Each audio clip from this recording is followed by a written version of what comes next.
My twin sister agreed to be our surrogate, a selfless act of love, or so I thought.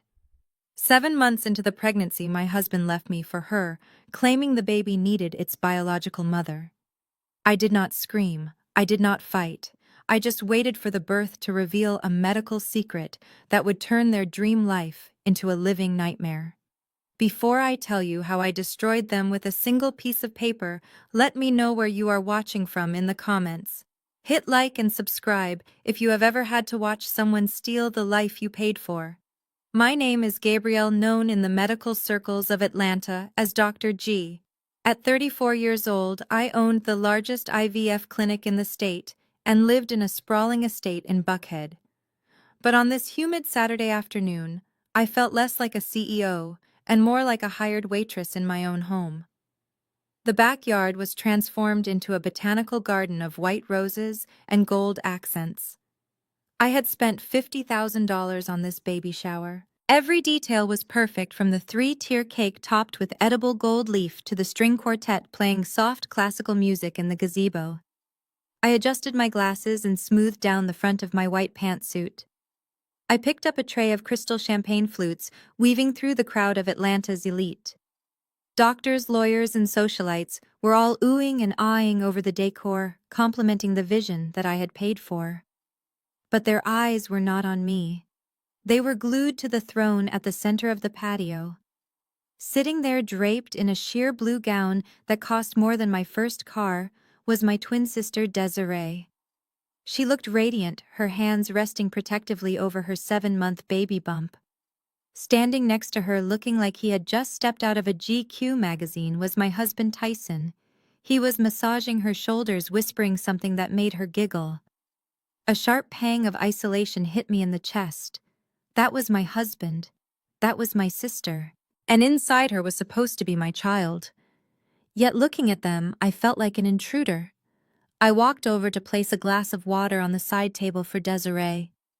She did not say thank you. She just smirked, a look I knew too well from our childhood. It was the look she gave me when she broke a vase and blamed it on me. It was the look of someone who knew they were the favorite. "Grab the microphone, babe," Tyson said, his voice booming with that charismatic charm that had fooled me for 5 years. He waved for silence. The music stopped. The guests turned their attention to the golden couple. I stood off to the side, folding my hands, expecting a speech, thanking me for organizing this, or perhaps acknowledging the difficult journey of IVF that had brought us here. "Thank you all for coming to celebrate the arrival of Tyson Jr."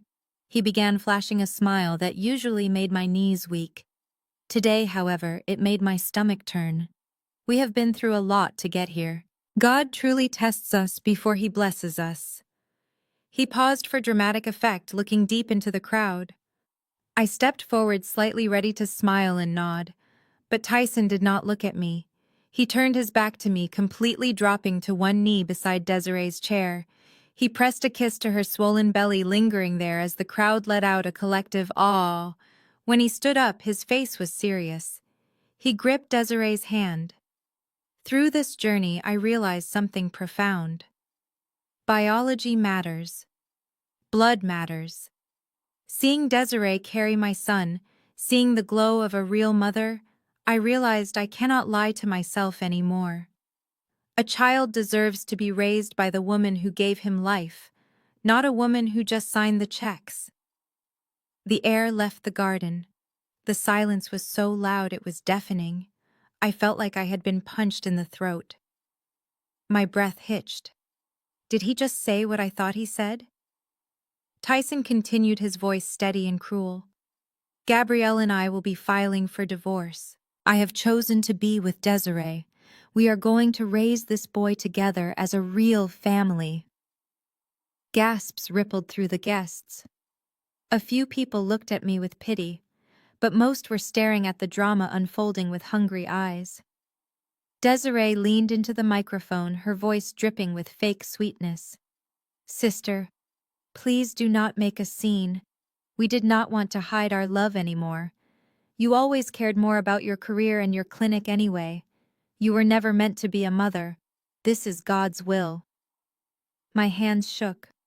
I looked around for support. I saw my mother Lucille sitting in the front row. She was not shocked. She was nodding. She knew. They all knew. Tyson stood up and pointed toward the back gate. I think it is best if you leave, Gabrielle. Desiree needs peace and quiet. The stress of your negative energy is bad for the baby. Go stay at your studio apartment in the city. Leave the house keys on the table. He was kicking me out. Kicking me out of the house I bought. Kicking me out of this party I paid for.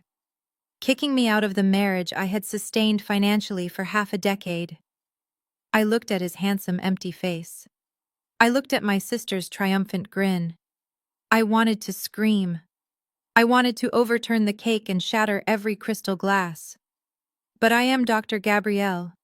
I do not throw tantrums. I execute plans. I placed the tray down gently on a table. The glass clinked against the metal, the only sound in the suffocating silence. I did not say a word. I turned around and walked toward the house, my heels clicking on the stone path, a rhythm of cold, hard fury. Inside the cool air of the living room, the noise of the party faded, but the nightmare was just beginning. I leaned against the marble island in the kitchen, trying to steady my heart rate. I heard the sliding glass door open behind me. I turned, hoping foolishly that Tyson had come to his senses, but it was my mother Lucille, followed by my older sister's husband Greg. Lucille walked in, clutching a glass of expensive red wine. She looked around the kitchen, her eyes assessing the appliances like she was already calculating their resale value. "Well," she said, taking a sip. "That was awkward. But honestly, Gabrielle, it had to be said." I stared at her, incredulous. "Mom, did you hear him? He is leaving me for Desiree. She is carrying my child, Mom. That is my baby." Lucille set the glass down hard on the counter. "Is it really your baby, Gabrielle? You cannot even carry it. Your womb is as cold as your heart. Look at you. You are a businesswoman, not a mother. Desiree, she is soft, she is warm, she is sacrificing her body for this family. Tyson needs a woman who puts him first, not someone who is always at the lab looking at microscopes." The betrayal cut deeper than Tyson's words.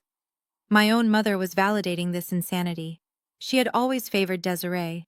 Desiree was the beauty queen, the fun one, the one who needed help.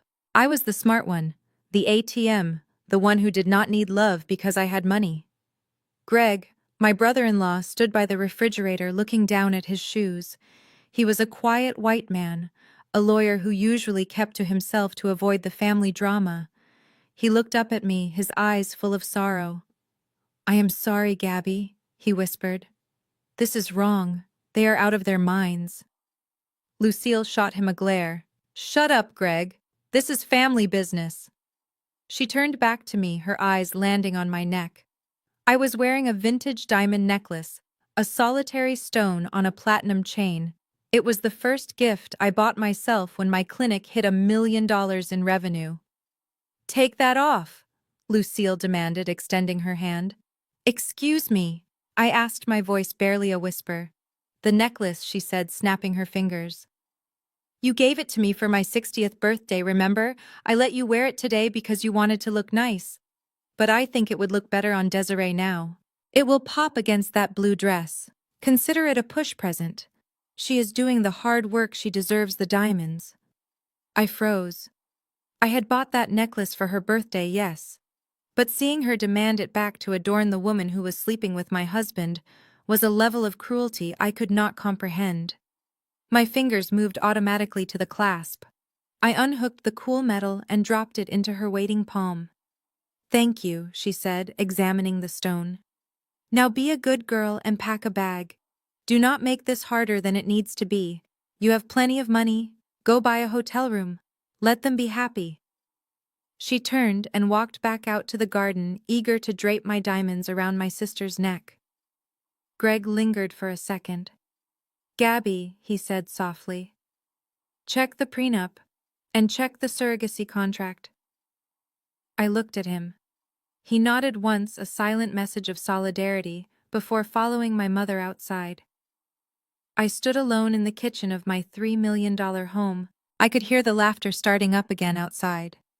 They were celebrating. They thought they had won. They thought that because they had the baby and the man and the house that they held all the cards.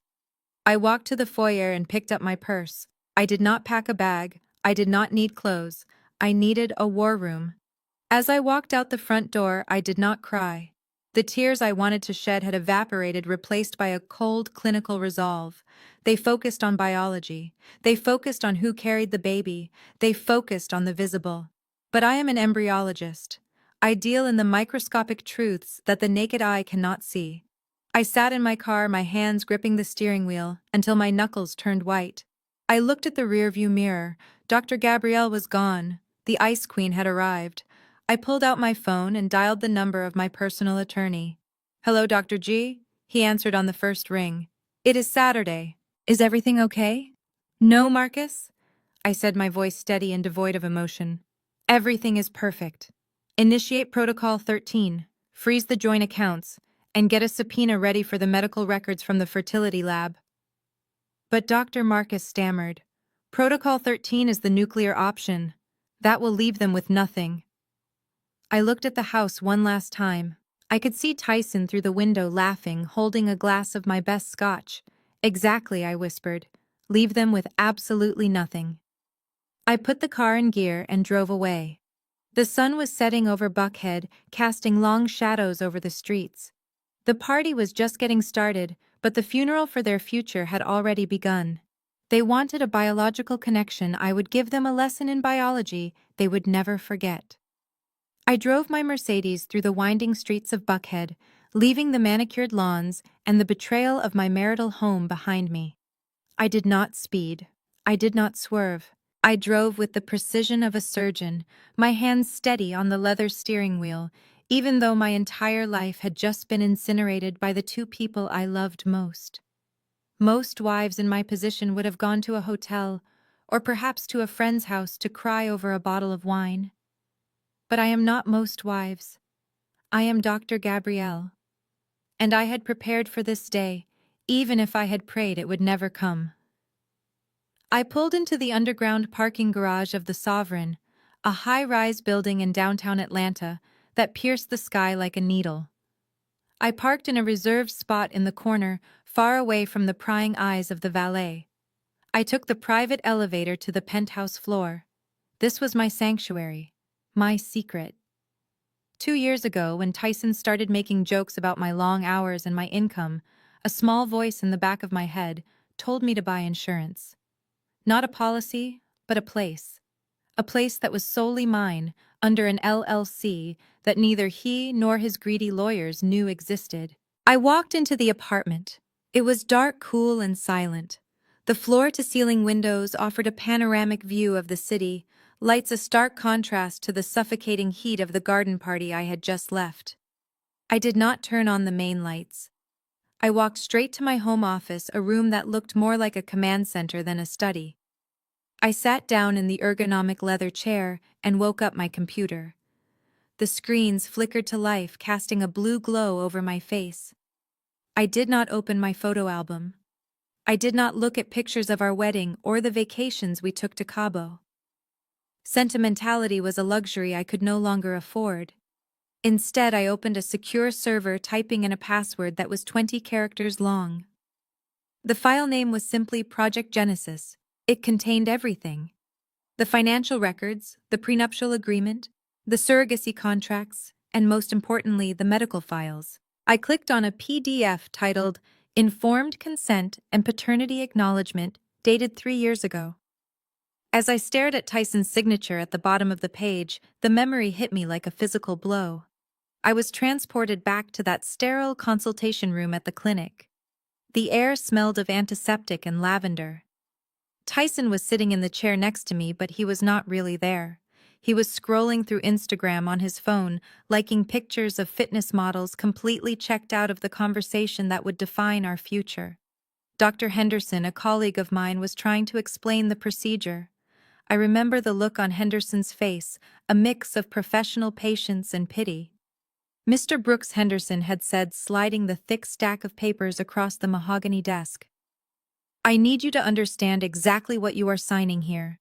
Because of the results of your analysis, we are proceeding with donor gametes for fertilization with your wife's eggs. This means that legally and biologically, you will be the father on the birth certificate upon signing, but genetic testing would prove otherwise. Tyson did not even look up from his screen. He just reached for the pen. Yeah, Doc Tyson had said, his voice dismissive. Whatever gets the job done, just tell me one thing. Is it guaranteed to be a boy? I need a son. A legacy. Someone to carry on the Brooks name and the Brooks genetics. I want him to have my jawline. I had frozen in my chair. I tried to catch his eye. Tyson, I whispered, touching his arm. Did you hear what he said? About the donor? Tyson brushed my hand off, finally looking at me with annoyance in his eyes. Gabby, stop overthinking it. You scientists always complicate things. I am the father. He is going to be my son. Look at me, I am an alpha. My genes are too strong to be watered down by some paperwork. Just sign the damn thing so we can go. I have a training session at 4. He scribbled his signature on the line without reading a single word of the text that explicitly stated he was consenting to the use of donor sperm due to his own complete infertility. He signed away his biological claim because his ego was too big to comprehend that he was shooting blanks. He thought money could buy genetics. He thought his sheer will could override biology. Back in the penthouse, I let out a short, dry laugh. It echoed in the empty room. That signature was his death warrant. He believed the baby inside Desiree was his flesh and blood. He believed he was leaving me to start a dynasty with his own genetics. He had no idea that he had just blown up his marriage for a child that shared more DNA with a stranger from a catalog than with him. And Desiree, my foolish, jealous sister.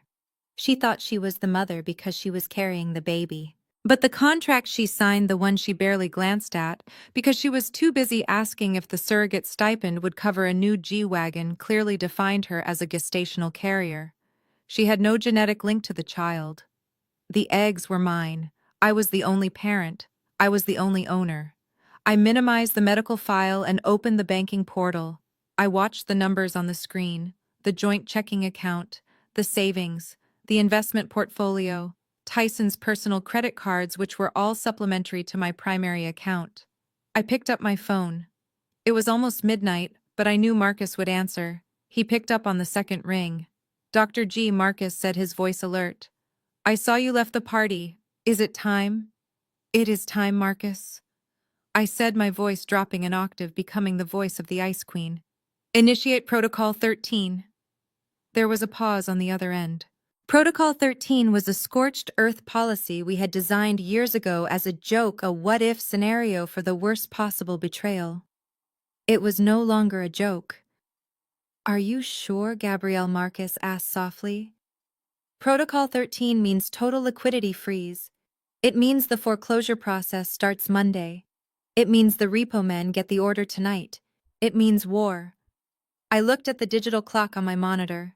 12:00 a.m. Technically, it was a new day. A day where I was single. A day where I was a mother to a child being held hostage by traitors. I am sure, I said, leaning back in my chair.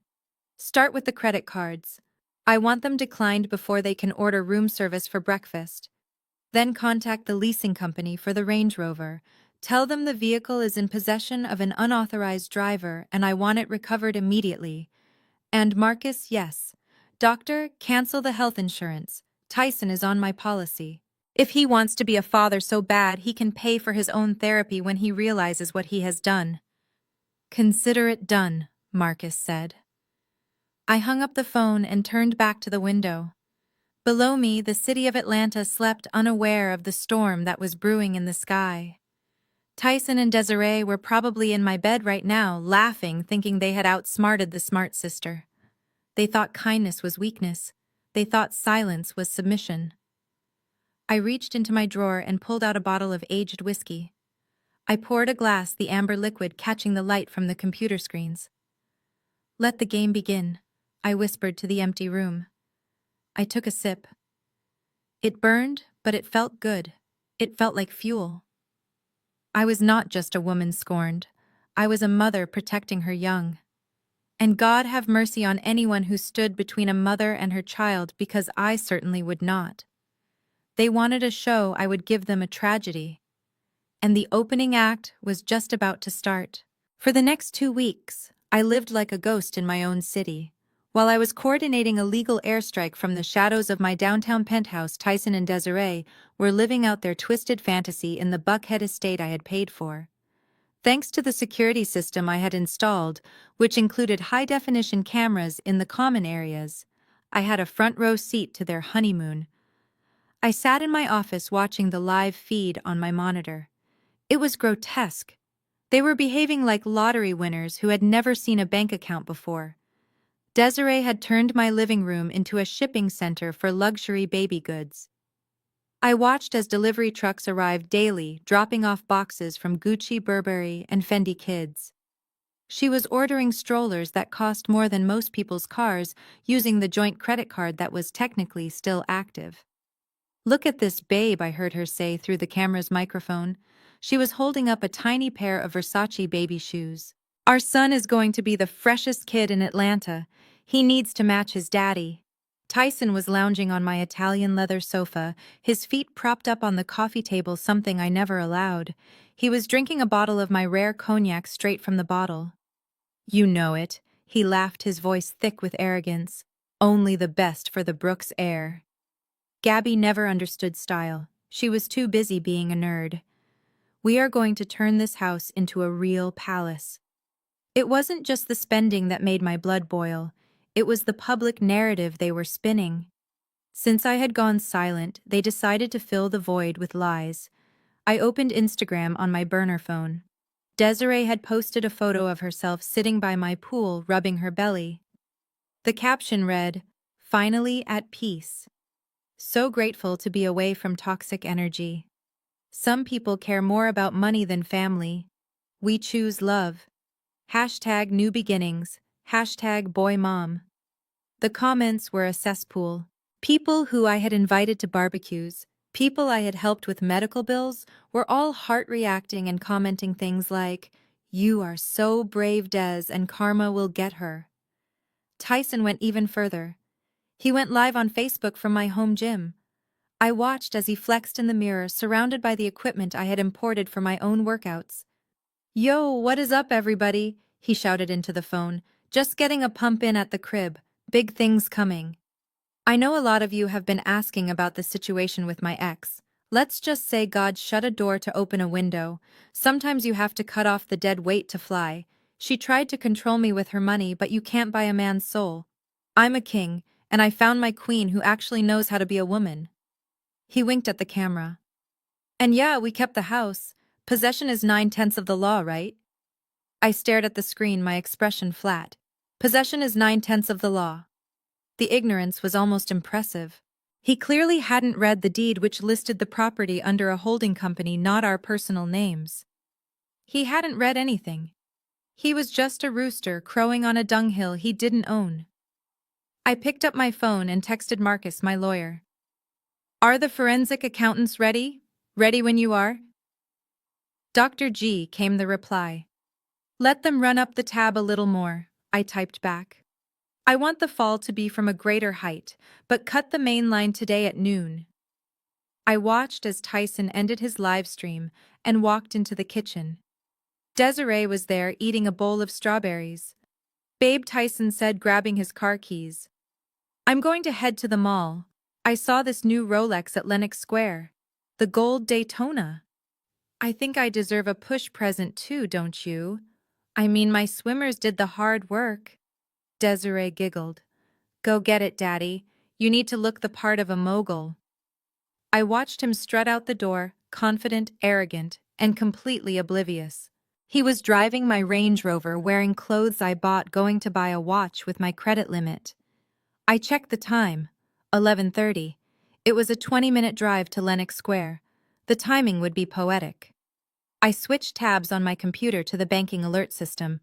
I could see the real-time transactions. The pending charges from the last week were astronomical, nearly $50,000 in clothes, furniture, and electronics. They were maxing out everything, assuming I would just pay the bill like I always did to avoid a credit score hit.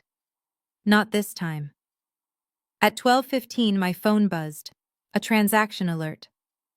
Attempted charge $42,500 at Rolex Boutique, Lenox Square. I leaned forward. Status pending. Then the beautiful red letters appeared. Status declined. Reason code 41, lost/stolen card. I switched back to the GPS tracker on the Range Rover. It was stationary at the mall. I closed my eyes and imagined the scene. Tyson standing at this glass counter, the sales associate looking at him with suspicion. He would try to swipe it again. Decline. He would try another card. Decline. He would try to call the bank, but he wouldn't know the security questions because I set them up. 5 minutes later, my phone rang. It was Tyson. I let it ring. It rang again, and again. Then a text message popped up. Pick up the phone, Gabby. The bank is messing up. I'm at the store. Fix this. I didn't reply. I simply took a sip of my water and typed a new command into my banking portal. Flag all supplementary cards as fraudulent activity. Another text came through, this time in all caps. You can't do this. This is marital money. I will sue you. I smiled for the first time in days. He was finally realizing that the dead weight he cut off was actually the parachute keeping him from hitting the ground. He was stranded at the most expensive mall in Atlanta, with a declined card and an ego that was rapidly deflating. But the best part? He still had to drive home, and he didn't know that the repo team had a spare key and was waiting for him to park the car in the driveway. The honeymoon was officially over. The atmosphere inside the conference room on the top floor of the Genesis Fertility Center was sterile, precise, and expensive. This was my domain. I sat at the head of the long mahogany table flanked by the board of directors and the chief of surgery from St. Joseph's Hospital. We were in the final stages of negotiating a partnership that would expand my lab's genetic testing capabilities across the entire Southeast region. My hands were folded on top of the leather binder in front of me. I was wearing my signature black blazer, my hair pulled back in a severe, flawless bun. I was Dr. Gabrielle here. I was not the scorned wife. I was not the woman who had been humiliated at a baby shower 48 hours ago. I was the architect of life, a woman who commanded respect from the most powerful medical minds in the state.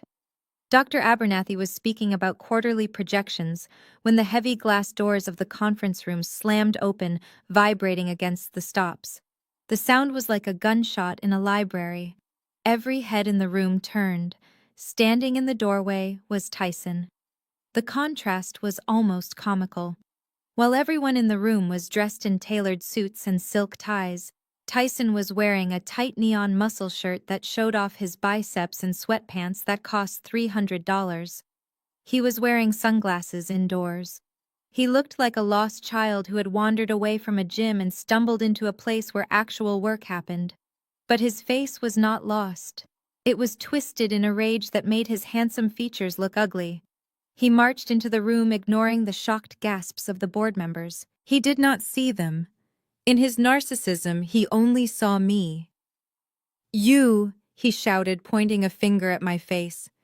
"You think you are funny, Gabrielle? You think this is a game?" I did not flinch. I did not stand up. I simply raised a single eyebrow and took a slow sip of my sparkling water. The silence in the room was heavy, thick with secondhand embarrassment. Dr. Abernathy cleared his throat.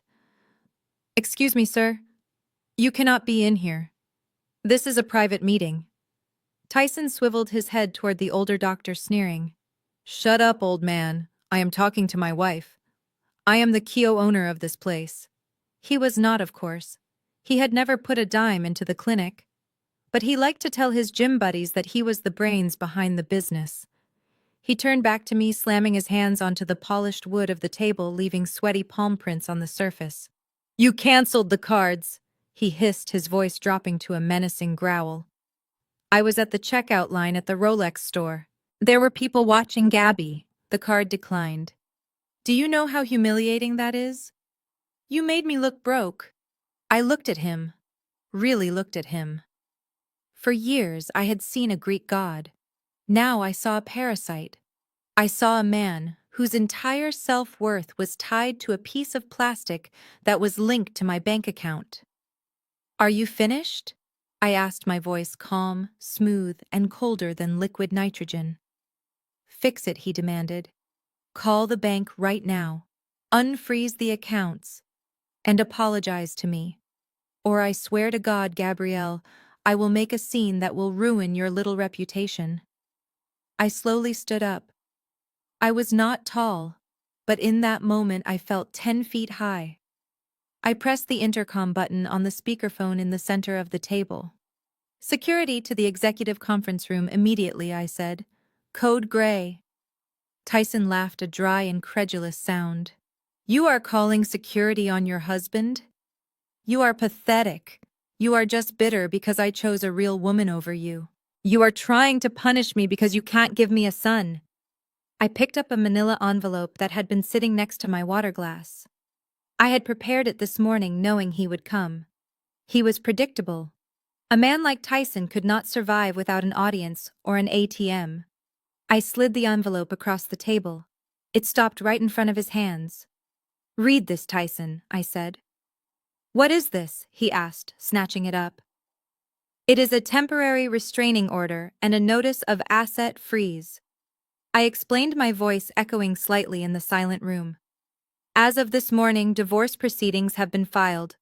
Under Georgia law, when significant assets are in dispute and there is a risk of dissipation, a judge can order a total freeze. I leaned forward, locking eyes with him. That means every joint account is locked. The investment portfolio is locked. The credit lines are suspended. You do not have access to a single penny until a judge decides what, if anything, you deserve. Tyson ripped the papers open, his eyes scanning the legal jargon. His hands began to shake. This is illegal. You can't starve me out.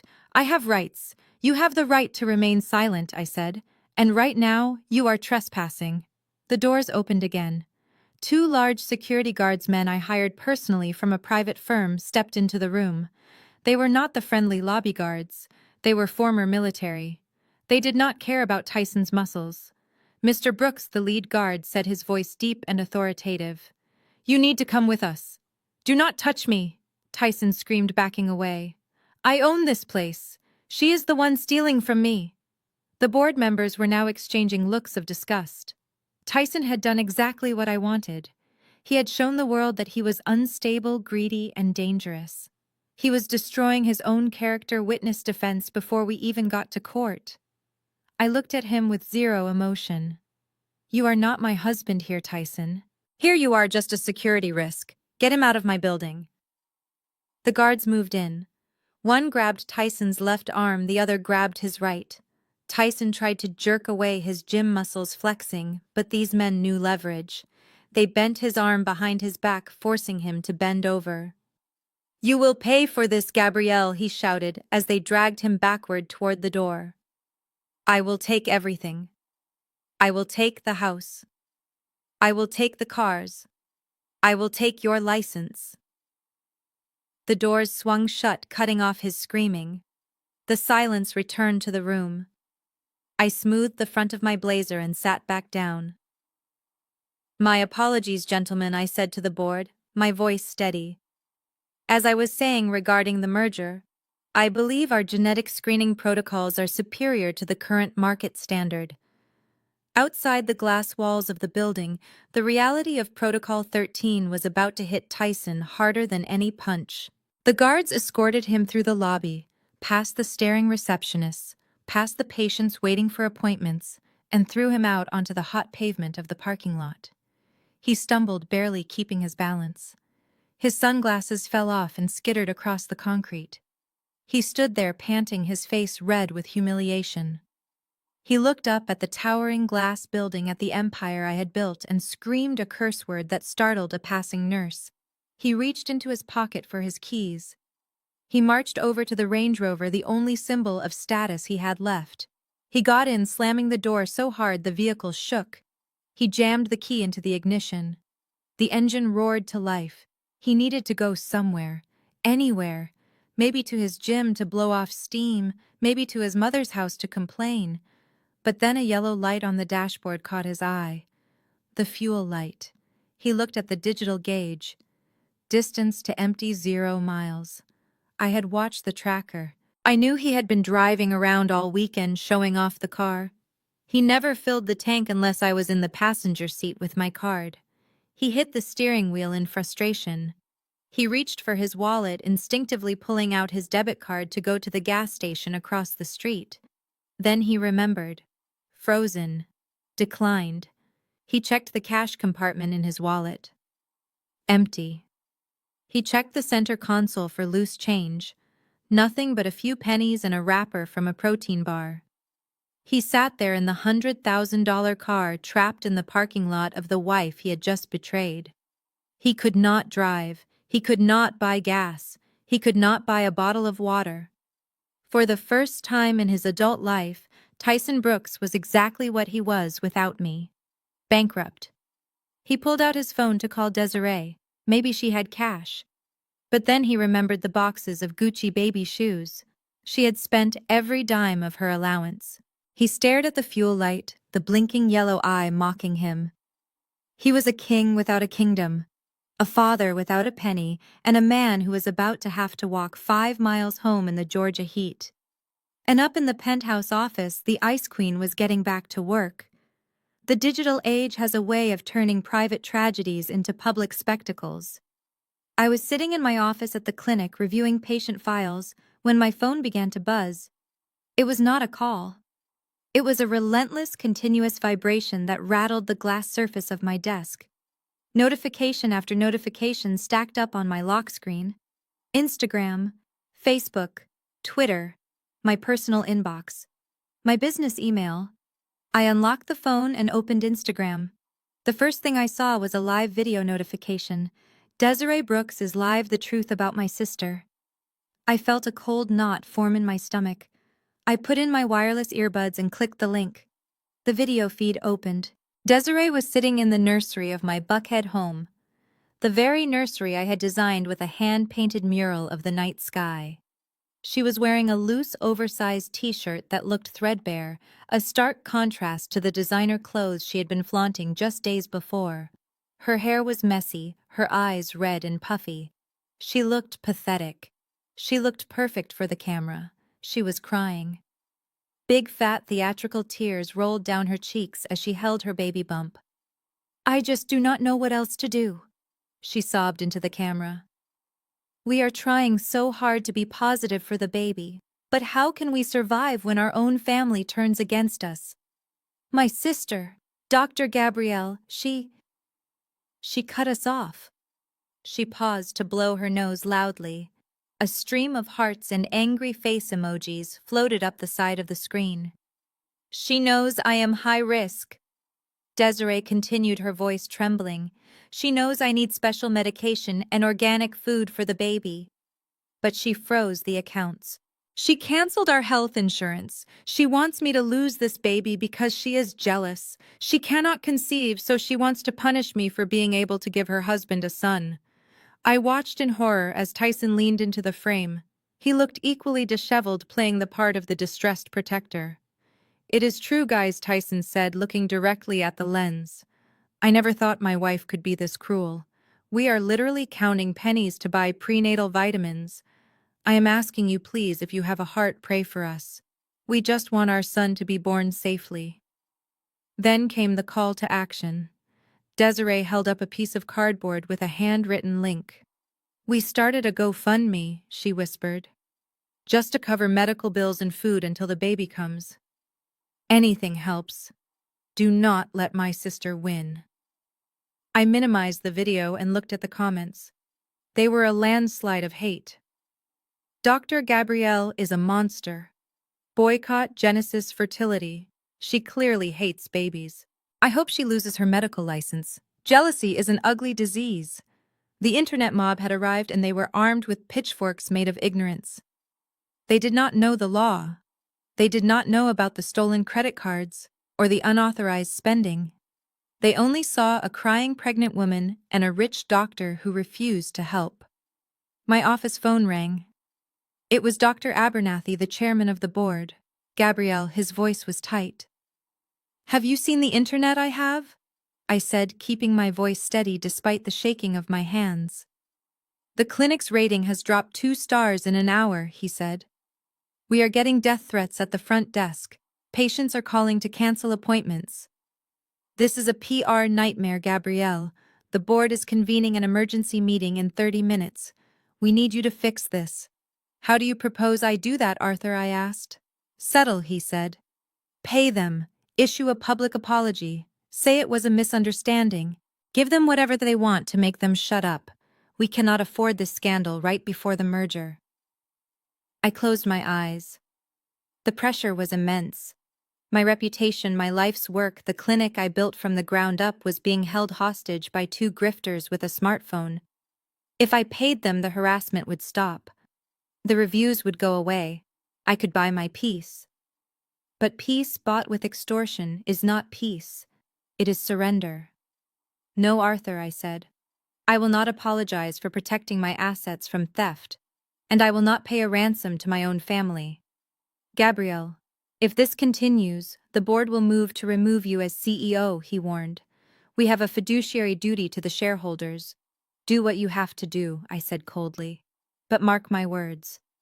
If you oust me, the truth will come out and you will be on the wrong side of history." I hung up the phone.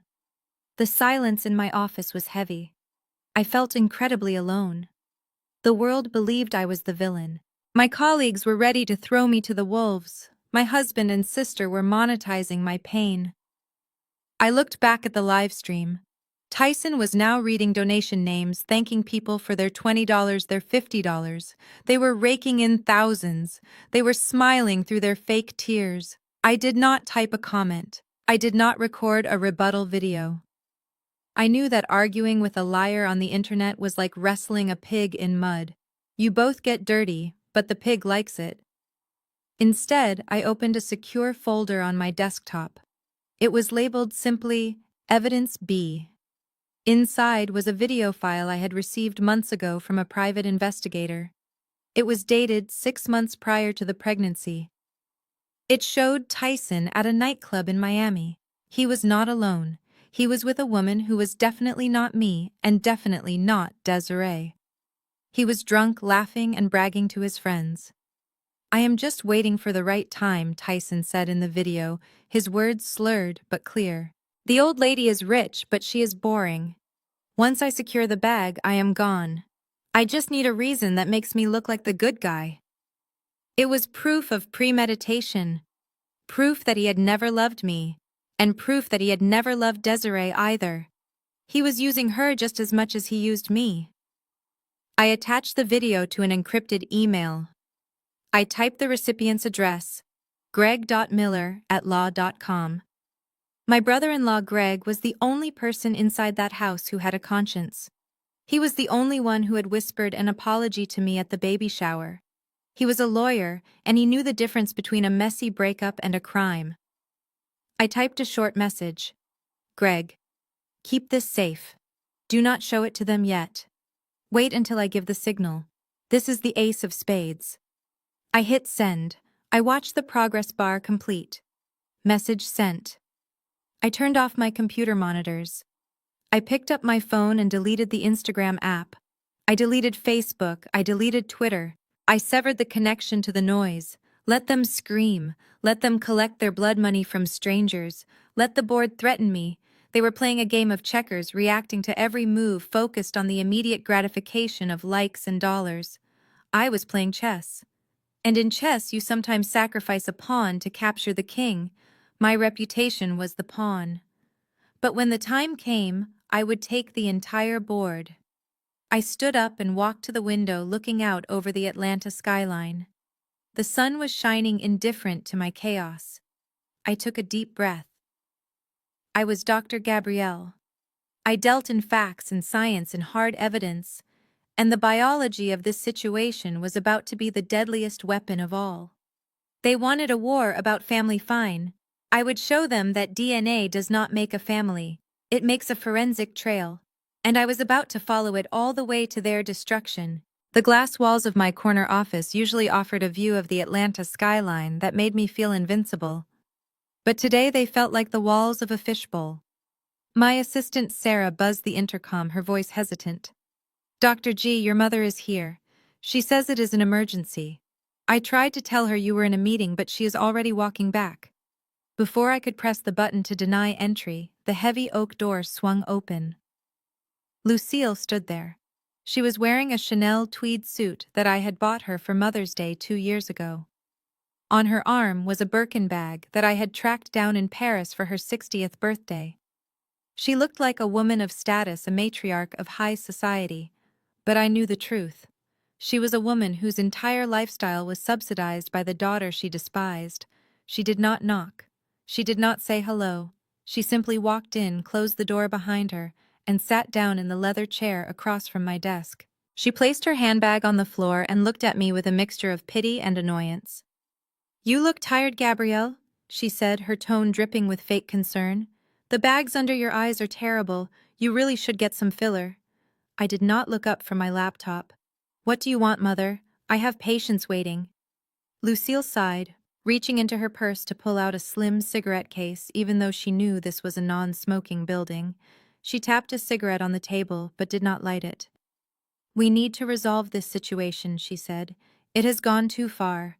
Tyson is sleeping on an air mattress in the guest room because you took the furniture. Desiree is crying all day. And the internet. Good Lord, Gabrielle, the things they are saying about you. They are calling you the Wicked Witch of the West. It is embarrassing for the family name." I finally looked up. "The family name? You mean the name that I built?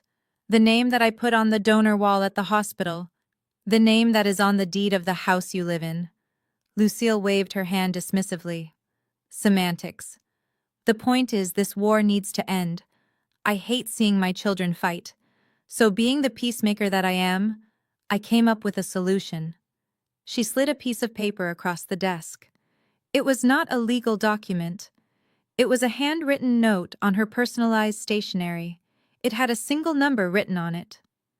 $50,000, she said. I stared at the number. "Excuse me, Cash," she clarified. "Monthly. You reinstate the allowance for Tyson and Desiree. You unfreeze the credit cards. And you give them a lump sum of $50,000 today to cover the distress you have caused. In exchange, I will tell them to take down the GoFundMe. I will tell them to stop the interviews. I will make a public statement saying that we have reconciled and that you are going to be a supportive aunt." I leaned back in my chair, the leather creaking softly. The audacity was breathtaking. She was sitting in my office blackmailing me with my own money, asking me to pay my abusers for the privilege of stopping their abuse. "Let me get this straight," I said, my voice dangerously calm. "You want me to pay $50,000 to the man who cheated on me and the sister who betrayed me? And if I do not," Lucille shrugged, "then I cannot control what happens next.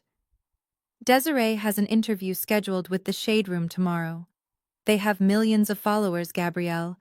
If she tells them that you stressed her out so much that she had complications with the baby, your career is over. Who will trust a fertility doctor who hurts pregnant women?" It was a threat. A direct, calculated threat from the woman who gave birth to me. I opened the top drawer of my desk. Lucille's eyes lit up. She thought I was reaching for my checkbook. She shifted forward in her seat, a predator sensing weakness. I pulled out a thick, leather-bound binder. I slammed it onto the desk with a heavy thud. Lucille frowned. "What is that?" "This, Mother, is the ledger," I said. I opened the binder. It was organized by year going back a decade. You talk about family obligations. You talk about me being cold. Let's look at the data. I flipped to the first page. 2015. I paid off your mortgage so you would not lose the house after Dad died. $240,000. I flipped the page. 2016. Desiree got a DUI and crashed her car. I paid for the lawyer, the fine, and the new car, so she would not have a record. $80,000. I kept flipping, my voice rising with each entry. 2018. Tyson wanted to start a gym business. It failed in 3 months. I covered the lease break and the loans.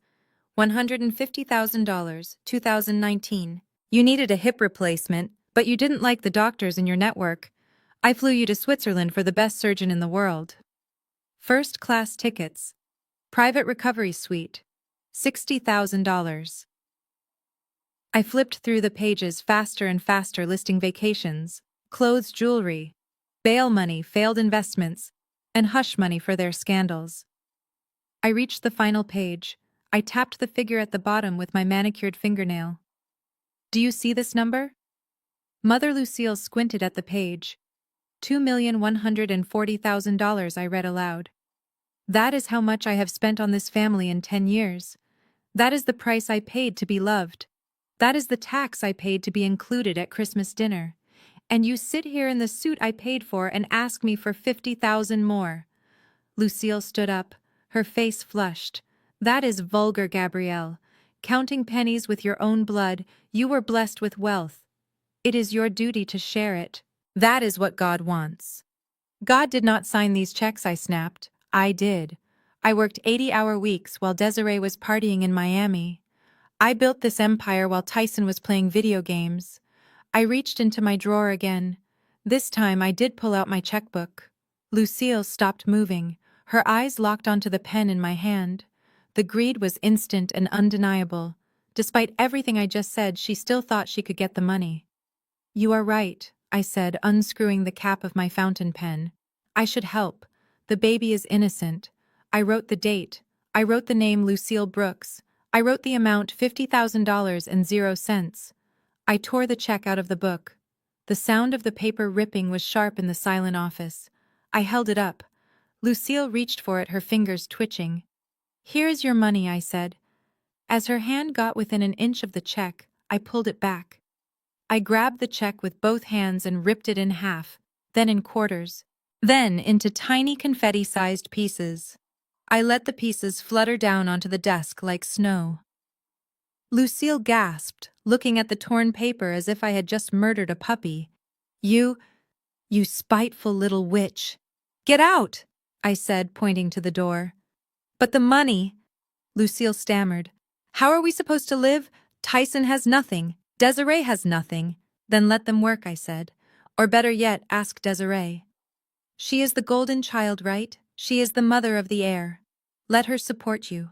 Let her warm personality pay the light bill, because the Bank of Gabrielle is permanently closed. Lucille stared at me with pure hatred. You will regret this. You will die alone in this glass tower. I smiled. It was a genuine smile. Maybe I said, but I will die rich. And I will die with my dignity. Now get out before I call security and have them drag you out like they did your son-in-law. Lucille grabbed her Birkin bag and stormed out, slamming the door so hard the glass walls rattled. I sat there for a moment, listening to the silence return. I looked at the torn pieces of the check on my desk. I swept them into the trash can. I pressed the intercom button. Sarah, yes, Dr. G. Cancel my afternoon appointments, I said. And call the hospital legal department. Tell them I am ready to file the countersuit for defamation. And Sarah, yes, order me a salad. And a bottle of champagne. I have something to celebrate. I spun my chair around to face the window.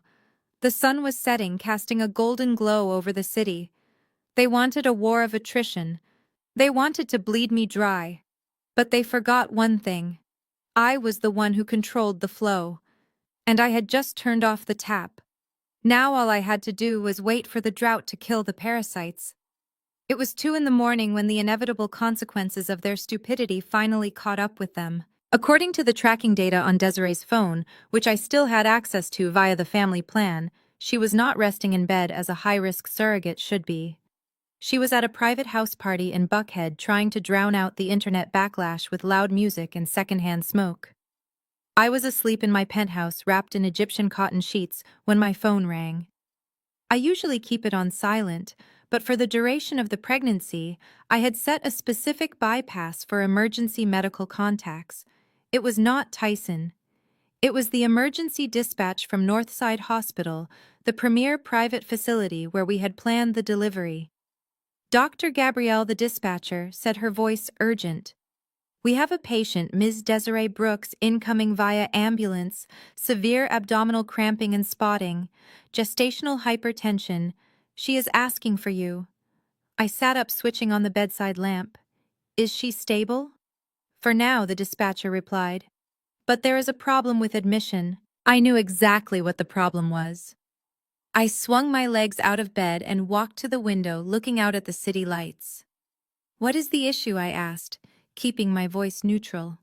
The admission desk is flagging her insurance coverage as terminated, the dispatcher explained awkwardly. Mr. Brooks is here screaming at the staff, claiming it is a mistake. But the system shows the policy was canceled by the primary subscriber 3 days ago.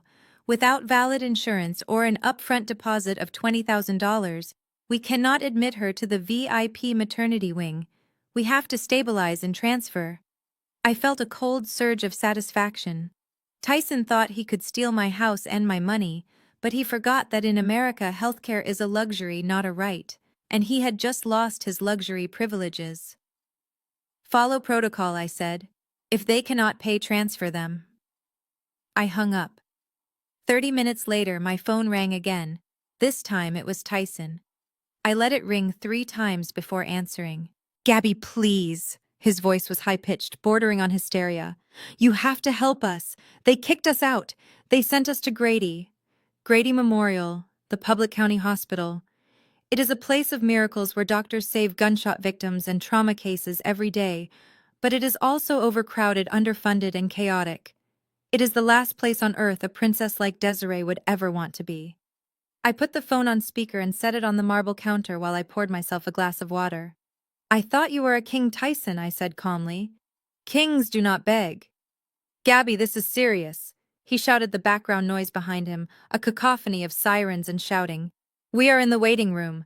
There are people bleeding on the floor next to us. It smells like urine and bleach.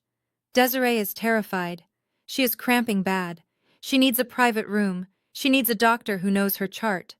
She had a doctor who knew her chart, I reminded him.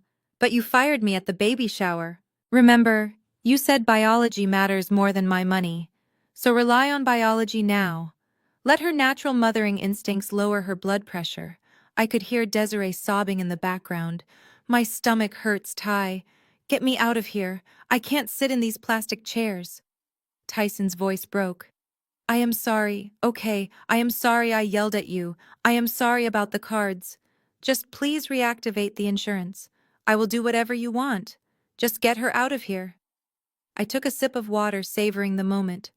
This was the leverage I needed. Not money, not shame, but the stark, terrifying reality that without me they were helpless. I cannot reactivate a canceled policy at 3 in the morning. Tyson, I lied. That is not how insurance works. Then transfer us to your clinic, he begged. You have the private recovery suites. You have the best equipment. Please, Gabby. For the baby. For your son. My son. Finally, he admitted who the child belonged to. I will authorize a transfer. I said, my voice crisp and professional. I will send my private ambulance to pick her up from Grady. I will admit her to Genesis Fertility for monitoring. Oh, thank God, Tyson exhaled. Thank you, Gabby. I knew you still loved us. I knew you wouldn't let us down. Stop, I cut him off. Do not mistake this for love. This is asset protection. That fetus is my property, and I am not letting you damage it with your negligence. But Tyson, listen to me very carefully. I am listening, he breathed. She is not coming in as a VIP. She is not coming in as my sister, and she is certainly not coming in as the wife of the owner. What do you mean? He asked, confusion creeping back into his voice. I have a program at the clinic, I explained. It is for indigent patients. People with no money, no insurance, and no support system. We call it the Samaritan ward. It is a shared room with 3 other women. No private TV, no gourmet meals, no overnight guests allowed. Silence on the other end.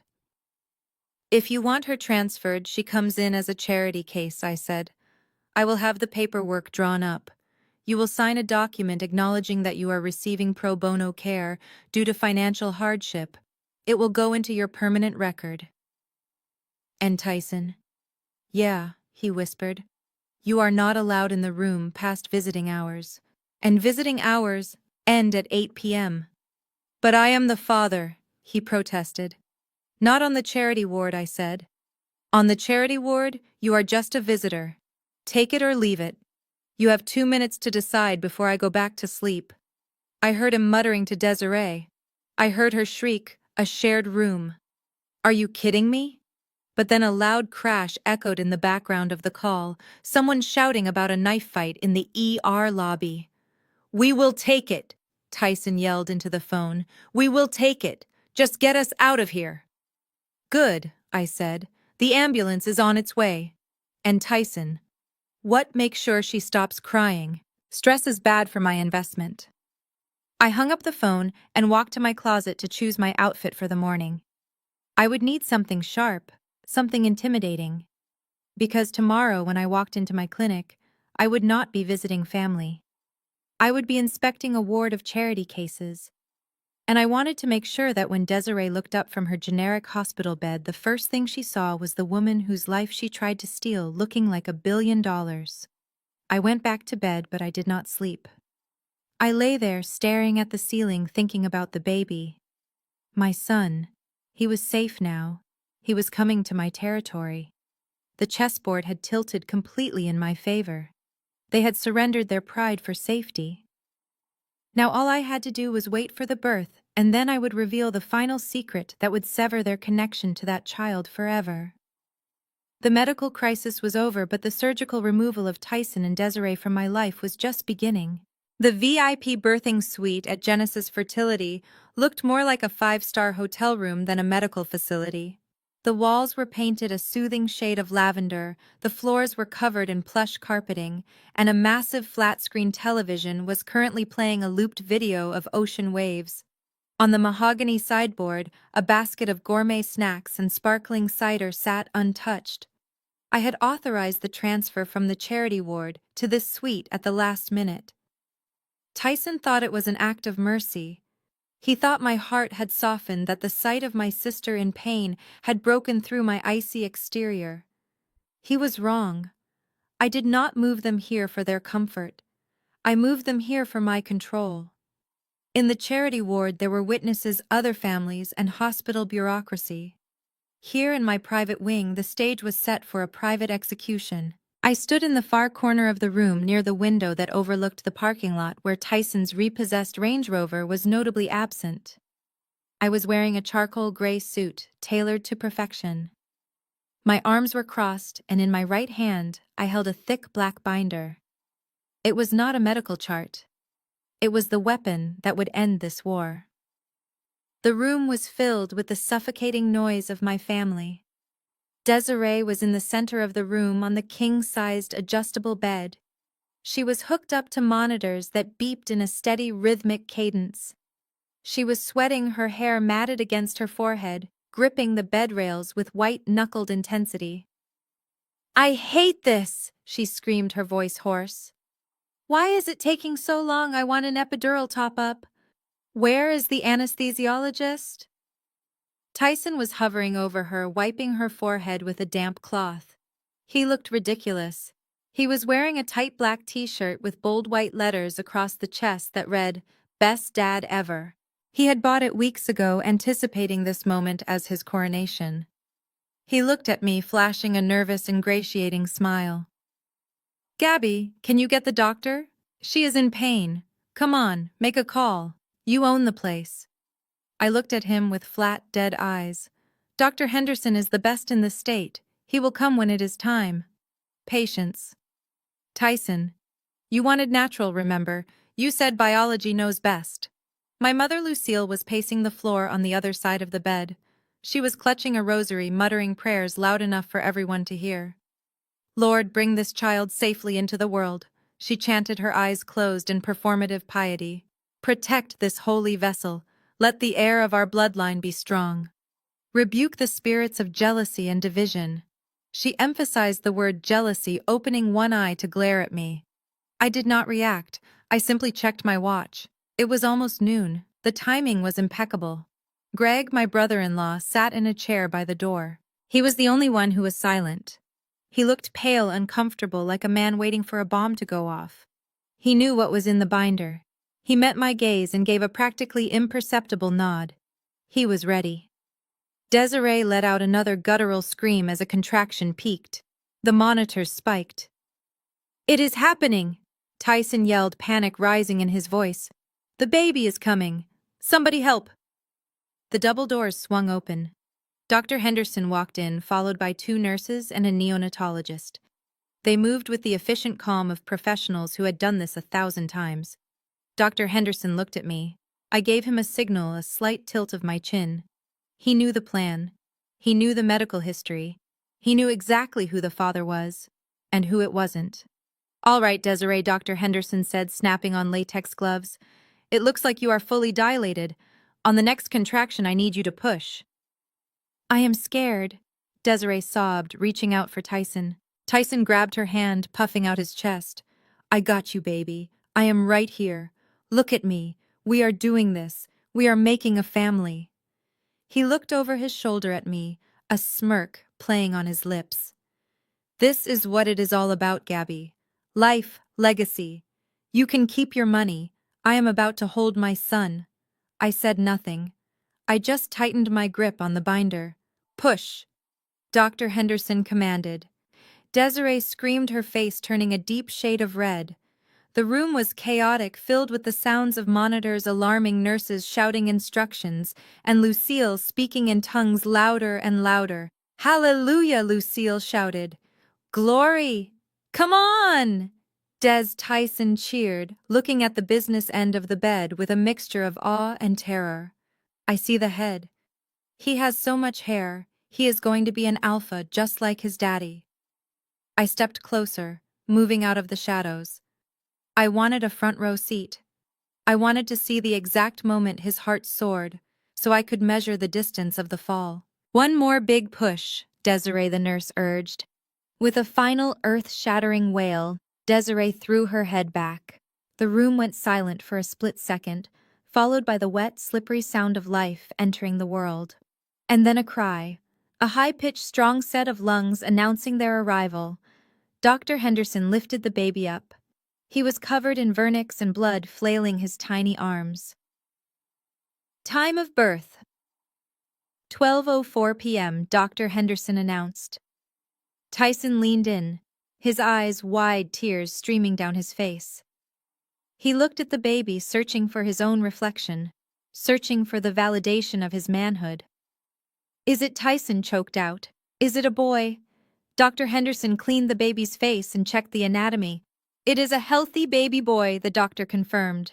"Yes," Tyson roared, throwing his hands in the air like he had just scored a touchdown. "Yes, my son Tyson Jr. I told you, the Brooks line lives on." He turned to me, his face glowing with triumph. "Do you see that, Gabrielle? Do you see what I made? You cannot buy that. You cannot invent that in a lab. That is pure genetics. That is me." Desiree was crying tears of relief, reaching out her arms. "Give him to me. Give me my baby." Lucille fell to her knees, weeping. "Thank you, Jesus. A grandson. A real grandson." The nurses quickly wrapped the baby in a blanket and placed him on Desiree's chest. Tyson wrapped his arms around both of them, creating a perfect, picturesque tableau of a happy family.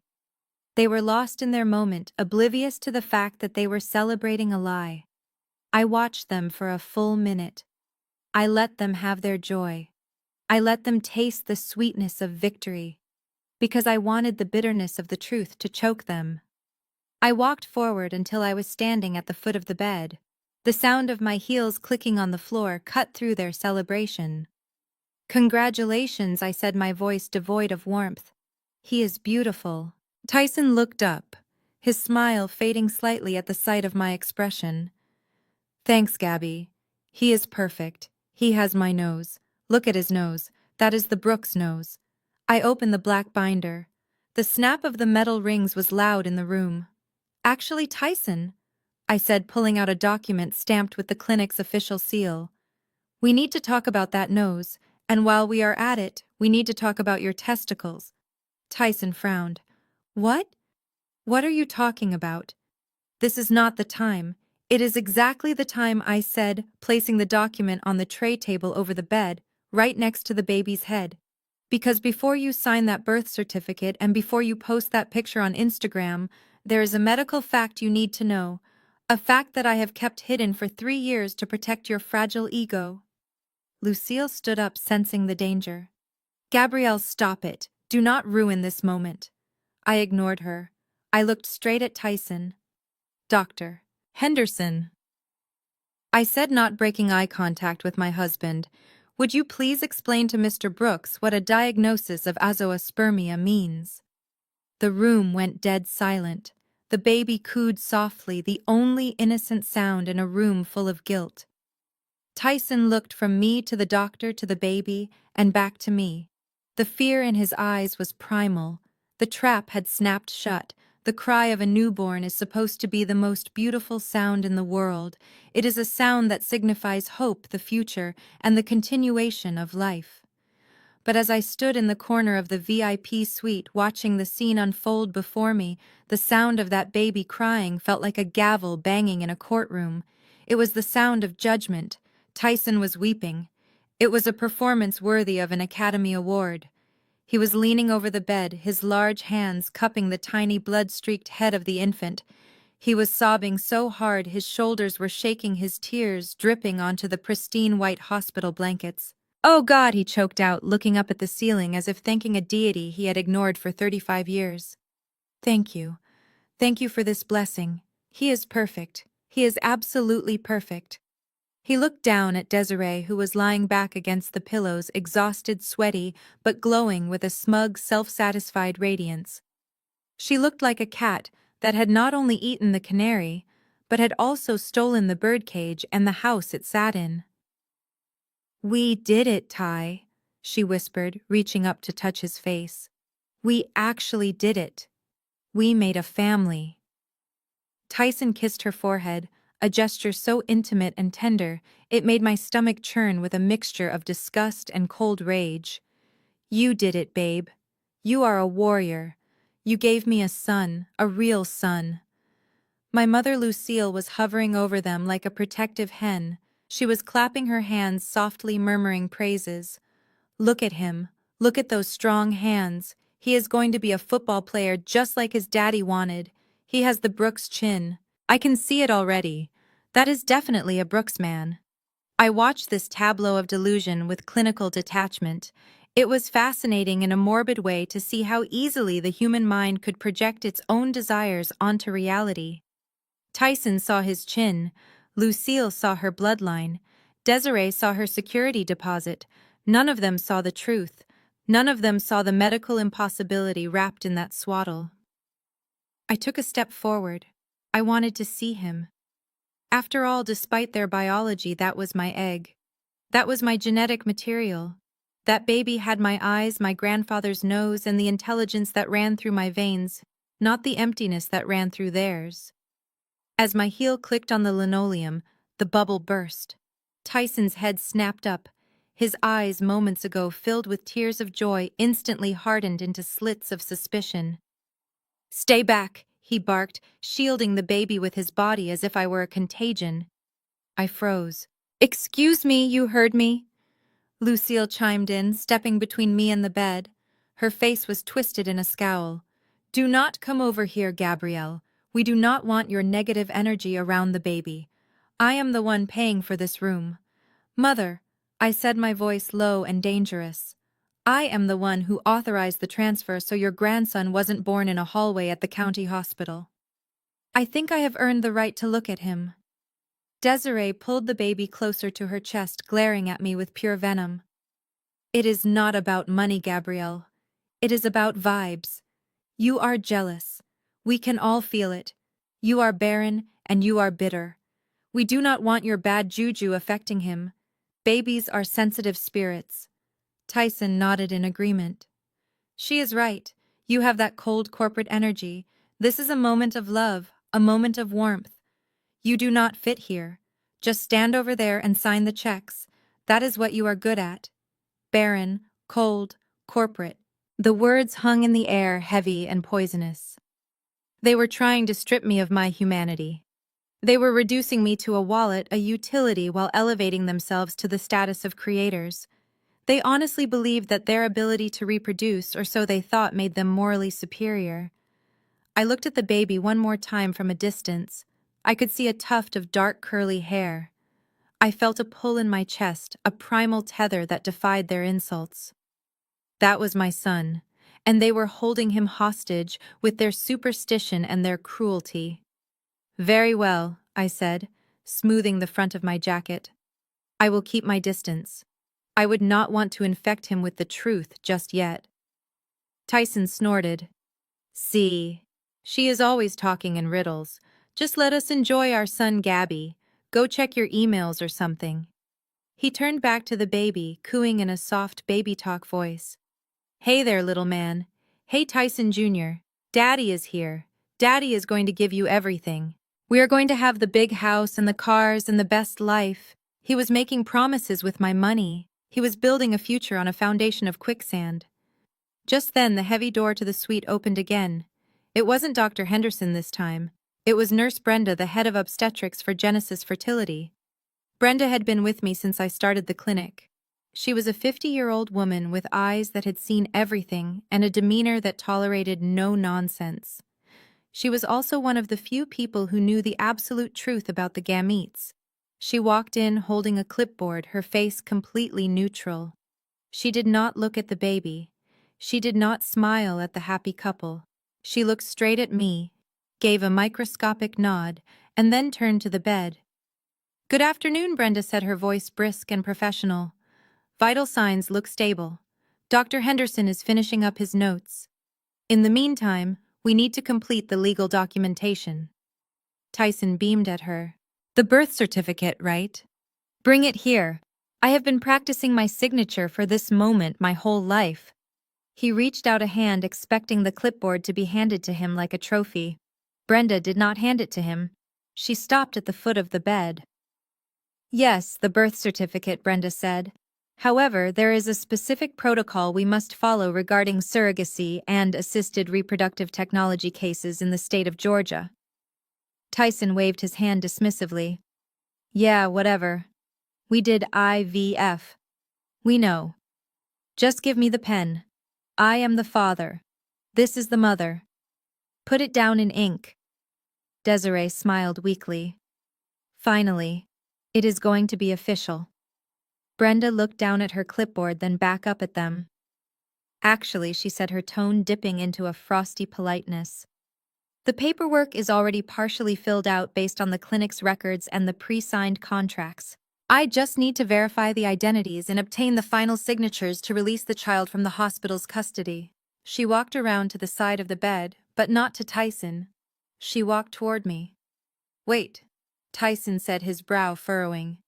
Why are you walking to her? She is the ex-wife. She is nothing. I am the dad. Brenda stopped. She looked at Tyson over the rim of her reading glasses. Mr. Brooks, she said calmly.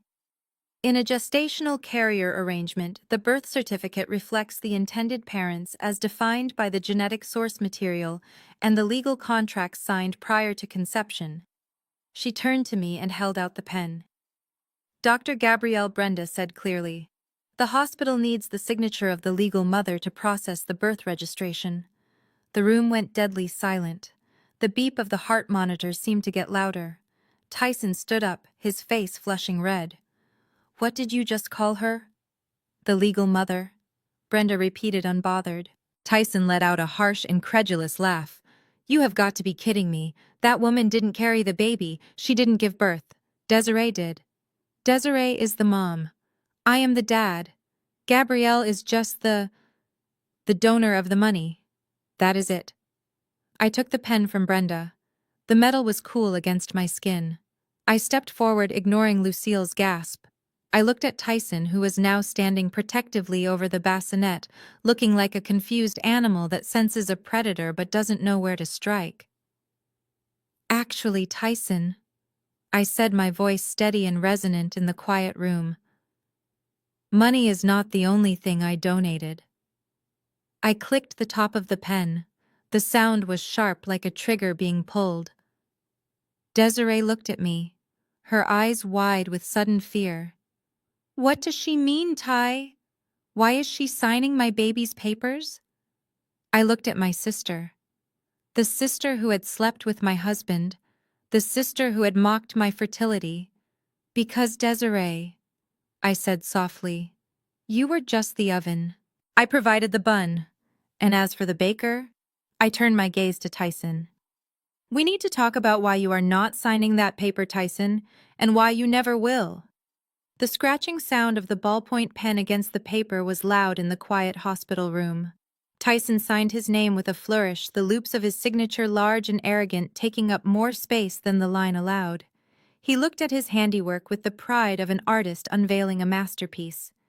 There it is, he announced, holding the clipboard up for the room to see. Tyson Brooks, father of Tyson Brooks, Jr. It looks good, doesn't it? He handed the clipboard to Desiree, who was sitting up in the bed looking exhausted but eager. Her hands were trembling slightly, not from fear, but from the adrenaline of victory. She reached for the pen, her eyes locked on the line labeled, Mother. Your turn, babe, Tyson said, leaning down to kiss her forehead. Make it official. We are a real family now. No more hiding. Desiree smiled, the pen hovering inches above the paper. I have been waiting for this moment for 9 months, she whispered.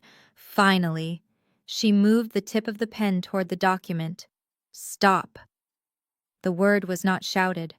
It was spoken with the quiet, absolute authority of a judge delivering a sentence. It came from the doorway. Everyone turned. Standing there was not a doctor, but a man in a sharp navy suit. It was Marcus, my attorney. He had been waiting in the hallway, adhering to my precise timeline. He walked into the room, his footsteps heavy and deliberate. Step away from the document, Ms. Brooks. Marcus said, his voice calm but firm. Tyson straightened up, puffing out his chest. Who the hell are you?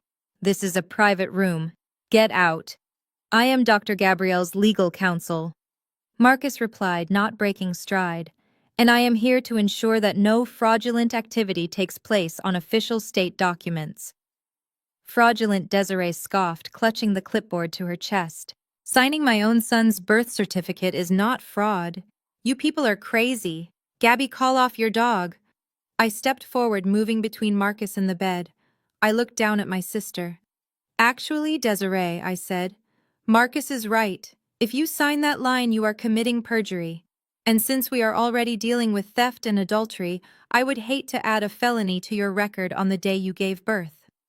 Tyson laughed, a harsh barking sound. You are delusional, Gabby. She just pushed a 7-pound baby out of her body. We all saw it. The doctor saw it. That makes her the mother. That is how nature works. Nature, yes, I agreed. But we are not in nature, Tyson. We are in a hospital in the state of Georgia, and we are operating under the laws of assisted reproductive technology. I nodded to Marcus. He opened his briefcase and pulled out a copy of the contract. It was thick, bound with a blue cover and flagged with yellow sticky notes. According to the Georgia Code regarding gestational surrogacy, Marcus recited, reading from the page. A gestational carrier is defined as a woman who carries a pregnancy for intended parents, but has no genetic link to the child. The contract signed by all parties 3 years ago explicitly designates Dr. Gabrielle Brooks and Mr. Tyson Brooks as the intended parents. He looked up over his reading glasses. Therefore, legally, the woman who gives birth is irrelevant to the title of mother. The legal mother is the owner of the genetic material and the signatory of the contract. That is Dr. Gabrielle. Desiree's face went pale. She looked down at the paper in her lap as if it had suddenly turned into a snake. But we are getting divorced, she stammered. Tyson left her. He chose me. We are together. Your relationship status does not alter the contract, Marcus said dryly. Until a judge rules otherwise, Dr. Gabrielle is the mother. If you sign that line, Ms. Desiree, you are falsifying a government record. Tyson grabbed the clipboard from Desiree's hands. Give me that, he snapped. He looked at the form, his eyes darting back and forth. This is bulls. This is just legal loopholes. It is just paperwork. It does not mean anything real. He looked at me, his eyes full of contempt. You think this piece of paper makes you a mom? He sneered. You think because you paid for the IVF and signed a contract that makes you a parent? You are pathetic, Gabrielle. You are clinging to technicalities because you cannot produce life. He tossed the clipboard onto the rolling table with a loud clatter. Fine, he spat. Sign it. Go ahead. Put your name on it. It does not change the blood. It does not change the DNA. He reached down and picked up the baby, holding him tight against his chest. This boy has my blood, Tyson declared, his voice rising. He has Desiree's blood. We are his biological parents. No judge, no lawyer, and no piece of paper can change that. You can have the title Gabby. You can have the birth certificate. Frame it on your wall for all I care. But we have the son. He looked at me with a smirk that was both cruel and triumphant. We will sign whatever you want to get out of here. Then we will go to court, and I will demand a paternity test. And when the results come back proving he is mine and hers, no judge in America will give custody to a woman who is practically a stranger to him. So go ahead, sign your little lie. I looked at the clipboard. Then I looked at Tyson, so confident in his ignorance. He was practically begging for the truth. He was standing on a trapdoor, jumping up and down, daring me to pull the lever. He thought the paper was the lie. He thought biology was his shield. I walked over to the table. I picked up the pen. I looked at Marcus, who gave me a subtle nod. I signed my name on the line labeled Mother. The ink flowed smoothly. It was done. Legally, the child was mine. I put the pen down and looked up at Tyson. You are right, Tyson, I said softly. Paperwork is just paperwork. Biology is what really matters. I walked closer to him. I was close enough to smell the sweat on his shirt and the newborn scent of the baby. You want to talk about DNA? I asked. You want to talk about bloodlines? I do, Tyson said, puffing out his chest. My genes are strong. Then let's talk about them, I said. Let's talk about why your strong genes needed a laboratory to conceive. Let's talk about why you never read the full medical report from our fertility treatments. Tyson frowned. What are you talking about? I read it. Low count. Whatever. We fixed it. I shook my head slowly. No, Tyson. We did not fix it. You cannot fix what isn't there. I turned to Marcus again. Give me Exhibit B, please. Marcus handed me the black binder I had been holding earlier. I took it in my hands. It felt heavy. It felt like Judgment Day. I opened the binder to a page filled with microscopic images and charts. Tyson, I said, my voice hardening. Desiree, listen to me very carefully. You say paper is trash. You say DNA is king. I agree. I turned the binder around so they could see the page. So let me introduce you to the real father of this child. And spoiler alert, Tyson, it is not you. I looked at the pen in my hand. It was a Mont Blanc, heavy and expensive, the kind of pen used to sign treaties or declare wars. Tyson was watching me with that smug, self-satisfied grin, the kind of look a man wears when he thinks he has conquered the world without lifting a finger. He thought my hesitation was submission. He thought I was pausing to swallow my pride. He could not have been more wrong. I was pausing to savor the moment. I was pausing because once I opened my mouth, the fantasy world he had built for himself would disintegrate into dust, and I wanted to enjoy the structure of his delusion for just one more second before I brought the wrecking ball down. I slowly placed the pen back onto the tray table. The sharp click of the metal against the plastic echoed in the silent room. Tyson's smile faltered just a fraction. What are you doing, Gabby?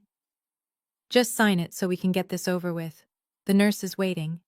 I turned my back to him and walked over to the large flat-screen television mounted on the wall opposite the bed. It was currently displaying a serene loop of tropical fish swimming in a reef, a calming visual meant to relax new mothers. I reached into my pocket and pulled out my phone. I tapped the screen, connecting it to the hospital's media system. "Actually, Tyson," I said, my voice calm and conversational, as if we were discussing what to order for dinner. "Before we determine the custody of this child and before anyone signs a legal document claiming parenthood, we need to have a conversation. A conversation about what Tyson snapped his patience, fraying. We are done talking. We are divorced, or getting divorced. Just sign the papers. We need to talk about biology." I continued, ignoring his outburst. "You see, for the last 7 months you have lectured me about the importance of bloodlines. You have told the world that DNA is the only thing that makes a family. You have humiliated me, cast me aside, and replaced me, all in the name of your superior genetics." I looked at Lucille. She was clutching her rosary beads so tightly her knuckles were white. She stared at me with eyes full of suspicion. She knew me. She knew I did not make speeches unless I had the evidence to back them up. "So let us look at those genetics, shall we?" I said. I swiped my finger across my phone screen. The tropical fish disappeared. The screen went black for a moment, and then a high-resolution medical image appeared. It was a microscopic view of a fluid sample, but to the untrained eye it just looked like a black void with a few static specks of debris. Tyson frowned, squinting at the screen. "What is that? Is that an ultrasound? Why is it dark?" Desiree sat up straighter, clutching the baby to her chest. Her eyes darted from the screen to me, a flicker of true terror beginning to dawn behind them. "That, Tyson, is a micrograph of a semen analysis," I explained, stepping into my role as Dr. Gabrielle the scientist. "Specifically, it is a sample taken from you 3 years ago." Tyson let out a scoff of disbelief. "You kept a picture of my swimmers? That is creepy, Gabby. Even for you. And so what? It is dark. I do not see anything." "Exactly," I said, my voice dropping an octave. "You do not see anything." I tapped the phone again. The image split. On the left side was Tyson's sample. On the right side was a control sample from a healthy, fertile male. The right side was teeming with activity, hundreds of tiny tadpole-like structures swimming vigorously. The left side? Tyson's side remained a desolate wasteland. "Tyson, do you know what the medical term azoospermia means?" I asked. He stared at the screen, his mouth slightly open. "No, stop using big words. Just tell me what you are doing." "Azoospermia is a condition where there is a complete absence of motile sperm in the semen," I said, enunciating every syllable. "It means, Tyson, that you do not produce sperm. Not a low count. Not lazy swimmers. Zero. Nada. Zilch." The silence that followed was absolute. It was heavy, suffocating, and thick with shock. Tyson shook his head, a jerky mechanical motion. "That is a lie. That is a fake picture. You doctored it. I am a man. I am an alpha. I have big muscles. I have a beard. Of course I have sperm. Physical appearance has nothing to do with testicular function," I corrected him coldly. "You had a severe case of mumps when you were a teenager, didn't you? You told me that on our second date. Complications from adult mumps can cause orchitis, leading to permanent sterility." I walked over to the black binder and pulled out a document. I held it up. "This is the lab report from 3 years ago, signed by Dr. Henderson, the same doctor who just delivered this baby. You signed the receipt of these results, Tyson. But you never read them, did you? You were too busy scrolling through Instagram. You just signed the consent forms for the IVF and assumed your boys would do the work." Tyson looked at the paper, then at the screen, then at the baby in his arms. His face began to drain of color, turning a sickly shade of gray. "No," he whispered. "That is impossible. Look at him. He is my son. He looks just like me." "Does he?" I asked. "Or does he just look like a newborn baby?" Desiree let out a whimper. She looked down at the child she had just birthed, the child she thought was her ticket to a life of luxury. "Gabby," she said, her voice trembling, "if If Tyson doesn't have sperm, then whose baby is this? Tyson spun around to face her, his eyes wild with sudden irrational fury. Yeah, Desiree, he shouted, making the baby startle and cry. Whose baby is this? Did you cheat on me? Is this some random guy's kid? Did you sleep with your ex-boyfriend? Desiree recoiled, pressing herself against the headboard. No, I swear. Ty, I never touched anyone else. We did. IVF. The doctor put the embryo in me. Tyson looked back at me, panting. You messed up the lab work.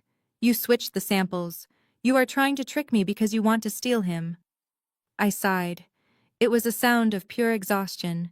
Even with the evidence staring him in the face, his ego could not accept the truth. I did not switch anything, Tyson. The clinic does not make mistakes. When we realized you were sterile, we moved to Plan B, a plan that is standard procedure in these cases.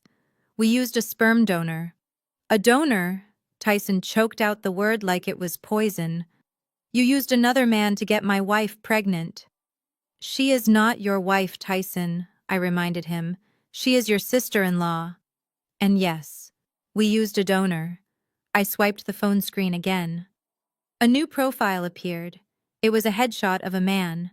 He was handsome, dark-skinned, with intelligent eyes and a strong jawline.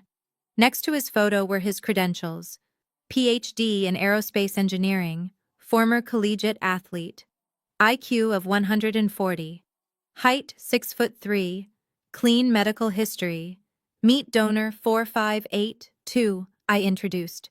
He is a literal rocket scientist. He is kind, he is brilliant, and unlike you, he actually read the contract. Tyson stared at the face of the stranger on the screen. The stranger who was the biological father of the child he was holding. The realization hit him like a physical blow to the gut. He stumbled back, almost dropping the baby, but caught himself at the last second. No, he groaned, a sound of pure agony. This can't be real. I felt it. I felt the connection. You felt what you wanted to feel, I said. You fell in love with a fantasy. You fell in love with the idea of yourself. Lucille finally found her voice. She stood up, knocking her chair over. You are a devil, Gabrielle, she screamed, pointing a shaking finger at me. You tricked him. You let him believe it was his. You let us all believe. Why didn't you say something? I looked at my mother with cold, hard eyes. I tried, Mother. I tried to tell him in the consultation. He told me to shut up. He told me he didn't want to hear the science. He told me his genes were too strong to be denied. I simply respected his wish to remain ignorant. I turned back to Tyson, who was now looking at the baby with a mixture of confusion and horror. He was holding the child at arm's length, as if the baby had suddenly transformed into a bomb. So here we are, I said. You wanted a biological heir. You wanted a son to carry on your legacy. But that child shares zero DNA with you. He is a stranger to you, Tyson. Biologically, you are nothing to him. Tyson looked at Desiree. The look of adoration was gone, replaced by a look of utter betrayal, even though she was just as clueless as he was. You, he muttered at her. You are carrying another man's kid.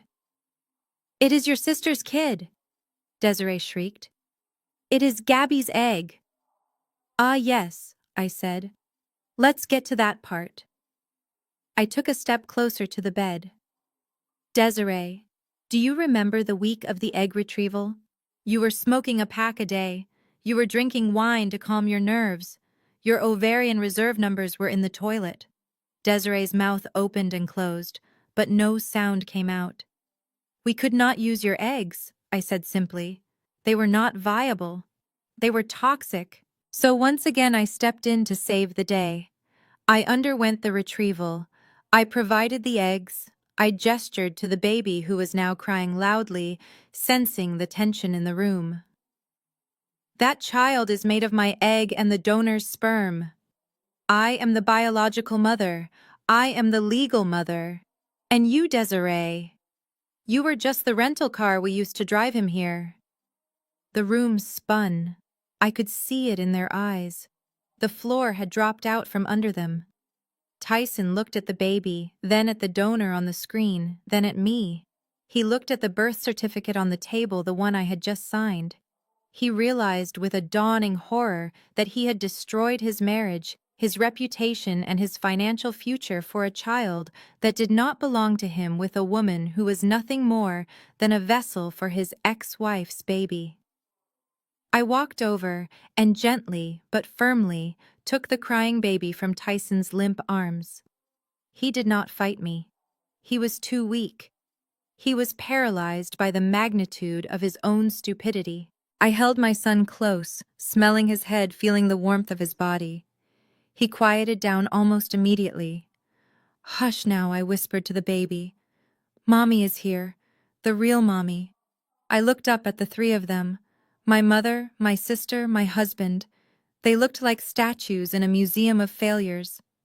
Now I said, my voice cutting through the silence, "Get out of my room, and get out of my life." The silence in the hospital room was heavy, suffocating, and absolute. It was the kind of silence that usually follows a bomb blast, where the ringing in your ears is the only sound left in the world. Tyson stood frozen, his eyes locked on the black screen of the television where the image of his barren sample was still displayed. He looked like a man who had been shot but had not yet realized he was bleeding. I took a slow, deliberate step toward him. I wanted him to hear every syllable. I wanted the truth to penetrate that thick wall of narcissism he had built around himself for 35 years. Azoospermia. I repeated, letting the clinical term roll off my tongue like a verdict. "It is a big word, Tyson. I know you struggle with those. So let me translate it into language you can understand. It means you are shooting blanks. It means the factory has been closed since you were 18 years old." Tyson blinked, his face twitching. He shook his head, a jerky mechanical motion as if trying to shake off a nightmare. "No," he croaked, his voice cracking. "That is a lie. You are lying. I am an alpha. Look at me. Look at my muscles. Look at my beard. I have more testosterone in my pinky finger than most men have in their whole bodies." "Testosterone is a hormone, Tyson," I countered calmly. "Sperm production is a biological function. You can inject all the steroids you want to build those biceps, but you cannot regrow the germ cells that were destroyed by the orchitis infection you ignored in high school. You are sterile. You have been sterile for decades, and you will be sterile until the day you die." I pointed to the black void on the screen. "That is your legacy, Tyson. Nothing. Empty space." Tyson let out a roar of pure primal rage. He grabbed the heavy medical binder from the table and hurled it across the room. It smashed into the wallpapers, flying everywhere like confetti at a funeral. "Shut up!" he screamed, his veins bulging in his neck. "Shut up with your science! You doctored the results! You are trying to emasculate me because I left you!" He spun around his chest, heaving, his eyes wild and desperate. He needed a villain. He needed a scapegoat. He could not accept that the flaw was within his own body. He looked at the baby in the bassinet, the child he had just claimed was his genetic clone. Then slowly, painfully, his gaze shifted to Desiree. Desiree was huddled against the pillows, clutching the hospital sheet to her chest. She looked small, terrified, and confused. Tyson stared at her, the realization dawning on him, twisted by his own ego. If he was sterile and there was a baby, then there was only one explanation that his small mind could comprehend. "You," he whispered, pointing a shaking finger at her. Desiree's eyes went wide. "What, Ty? What is wrong?" "You cheater," he hissed. The word hung in the air like poison. Tyson lunged toward the bed. My mother, Lucille, let out a scream and jumped back. Greg, my brother-in-law, stood up from his chair, ready to intervene, but I held up a hand. "Let them consume each other." "Who is he?" Tyson shouted, looming over Desiree. "Who is the father? Because if I am empty, then you must have filled this womb with someone else's seed." Desiree shrank back, tears streaming down her face. "No, Tyson. No, I never cheated. I love you." "Do not lie to me," Tyson roared. slamming his hand against the bed rail. The metal rattled violently. I treated you like a queen. I bought you everything. I left my wife for you. And all this time you were sleeping around behind my back. Who was it? Was it your ex? Was it that trainer at the gym? Desiree sobbed, shaking her head frantically. I swear on my life, Ty, I have been faithful. I have been with you every single day. Then explain the baby, Tyson screamed, gesturing wildly at the innocent child sleeping in the plastic bin. Explain how that thing got in there. If I am shooting blanks, you played me. You made me think I was a father so you could get your hands on the money. You are a gold digger and a whore. The insults were vicious, cutting, and loud. The nurses in the hallway were surely listening, but no one entered. I had likely signaled security to wait. This was the breakdown I had orchestrated. Desiree looked at me, her eyes begging for help. She looked back at Tyson, desperate to prove her innocence. It was the IVF, she screamed back, her voice shrill with panic. We went to the clinic. You were there, Tyson. You held my hand when they did the transfer. I know I was there, Tyson yelled. But clearly you did something else. Maybe you went back later. Maybe you paid the doctor to switch it. No, Desiree wailed. I did exactly what Gabrielle told us to do. I took the shots. I laid on the table. Dr. Henderson came in with the catheter. He showed us the embryo on the screen. He put it inside me. She turned to me, her hands reaching out. Gabby, tell him I didn't cheat. You were the one who organized everything. You set up the appointments, you paid the bills. Tell him it was a medical procedure. I stood in the corner watching the implosion. It was perfect. The man who claimed to value loyalty above all else had turned on his partner in seconds. The woman who claimed to be the superior mother was now begging the non-mother for validation. I took a slow breath, centering myself. It was time to deliver the final blow. I walked to the foot of the bed. My presence seemed to lower the temperature in the room. Tyson stopped screaming, his chest heaving as he glared at me. Desiree was hyperventilating, wiping snot from her nose. Desiree is telling the truth about one thing, Tyson, I said, my voice cutting through the chaos like a scalpel. She did not sleep with anyone else. She did not cheat on you in the traditional sense. Tyson looked at me, confusion warring with his anger. Then how? If I am sterile, how is there a baby?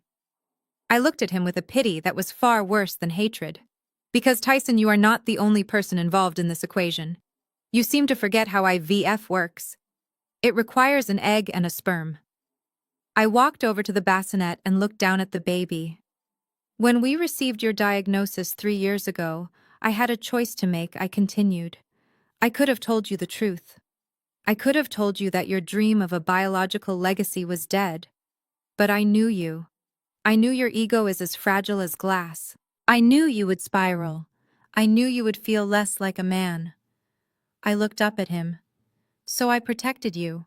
I signed the donor consent forms on your behalf. You signed them too, of course, but you never read them. You just wanted the result. Tyson's mouth opened, but no sound came out. And Desiree, I said, turning to my sister, you are also right. You did go to the clinic. You did have an embryo transferred, but you seem to be under a massive misconception about what that embryo was. I stepped closer to the bed, leaning in, so that only they could hear the venom in my whisper. Do you remember how much you complained about the hormone injections? How you smoked cigarettes in the parking lot before your retrieval? Your eggs were garbage. Desiree, they were chemically fried and genetically unstable. The doctor threw them in the biohazard bin where they belonged. Desiree gasped, her hand flying to her mouth. So I said, standing tall, we had a situation. No sperm from the father. No eggs from the surrogate. But we had a contract, and we had me. I placed my hand on my own chest. I went through the retrieval cycle, I said. I endured the needles.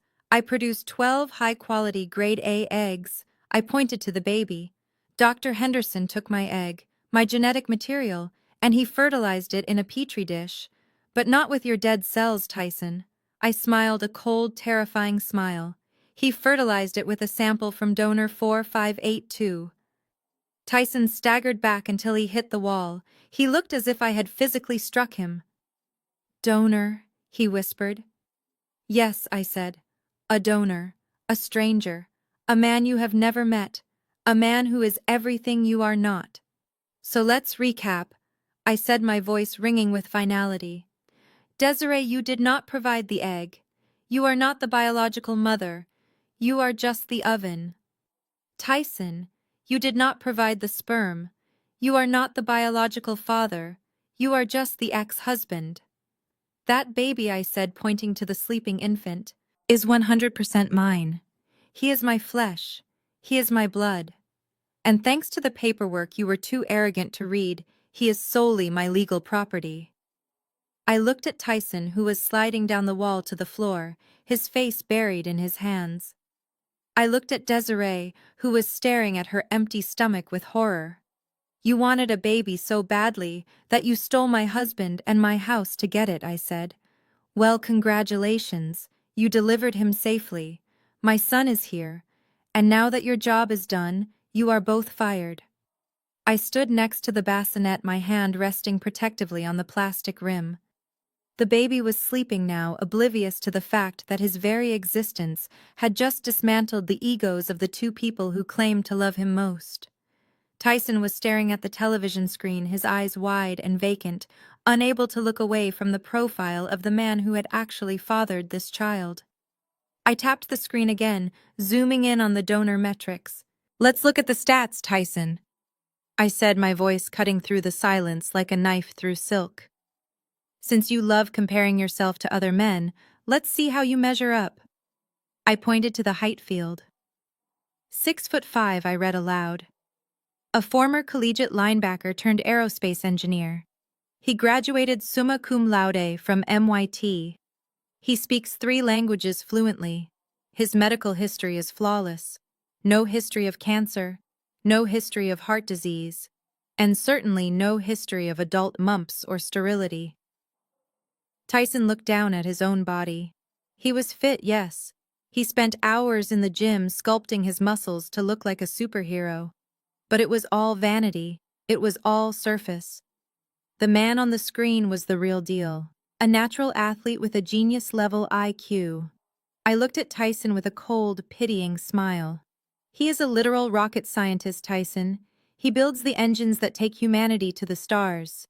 You sell protein powder on Instagram and live off your wife's allowance. Tyson flinched. The comparison was burning him alive. He had spent his whole life trying to be the alpha male. He had cheated on me because he felt small next to my success. He wanted a woman like Desiree who would look up to him, but now he was staring at the face of a man who was superior to him in every conceivable metric. And the best part, I continued twisting the knife. He has no legal claim to this child. He donated his genetic perfection and walked away. He did his job. Unlike you. Tyson sank into a chair, putting his head in his hands. He looked defeated. He looked small. But Desiree was not done. She was still clinging to a shred of hope. She sat up in the bed, wiping the mascara from her tear-stained cheeks. Her eyes darted back and forth between me and the baby. Okay, she stammered, her voice shaking. Okay, fine. So the sperm is from a donor. Tyson is not the dad. That is a shock. But Gabby, that doesn't change everything. She pointed a trembling finger at herself. I am still the mother, she insisted, her voice gaining a little strength. Even if you used a donor, the doctor put the egg in me. I carried him. I felt him kick. It is my egg, Gabby.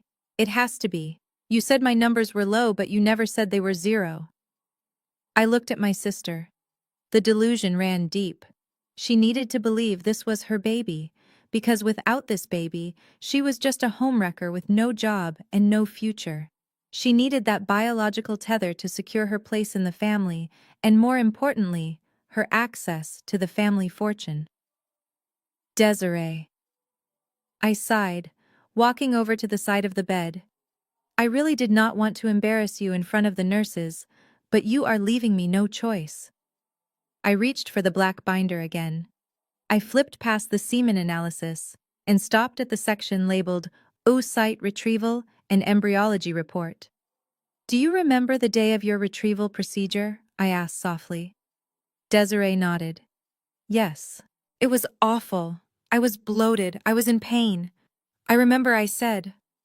I also remember finding a pack of menthol cigarettes in your purse in the recovery room. I remember the smell of cheap white wine on your breath when I drove you home.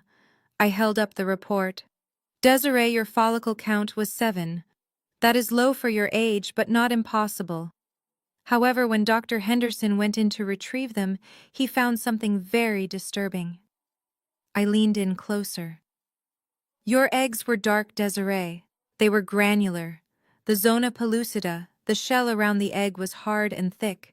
In layman's terms, your eggs were cooked. They were toxic. Years of smoking, drinking, and poor nutrition had destroyed your fertility, just as effectively as the mumps destroyed Tyson's. Desiree's mouth fell open. No, she whispered. That is not true. It is in the report, I said, tapping the page. Out of 7 eggs, 0 fertilized. 0. They all disintegrated within 24 hours. They were garbage. I let that word hang in the air. Garbage. It was harsh. It was cruel. But it was the truth. So Dr. Henderson called me, I continued. He told me the cycle had failed.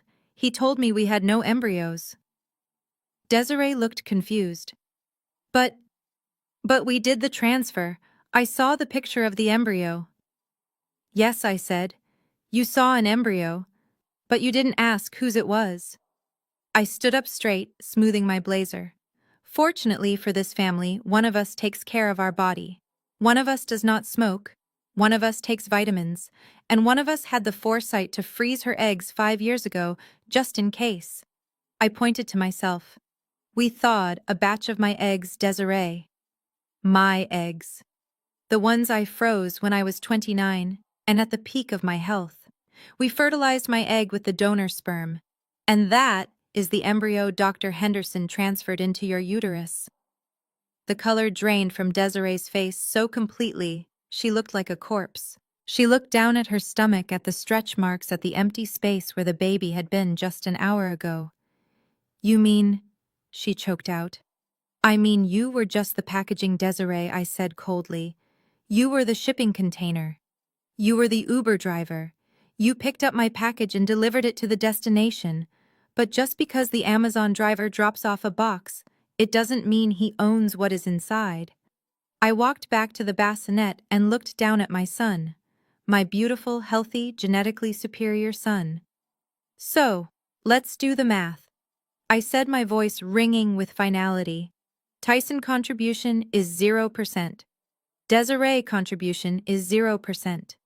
Gabrielle contribution is 100% of the maternal DNA, plus the legal ownership of the donor material. I turned back to face them. They looked like statues. Broken, crumbling statues. You tried to steal my life, I said. You tried to replace me. You thought that by making a baby, you could push me out. But all you did was give me the one thing I couldn't give myself. You gave me a son without forcing me to ruin my figure or take time off work. I smiled at Desiree. Honestly, I should thank you, sis. You were a fantastic incubator. The baby is a healthy weight. You ate well enough, I suppose, on my dime, but your contract is expired. The delivery is complete. Desiree started to cry, a low, keening sound of absolute despair. She realized she had lost everything. She had no baby. She had no husband because Tyson was currently looking at her with pure murder in his eyes for lying to him about the pregnancy. And she had no money. Tyson looked up at me.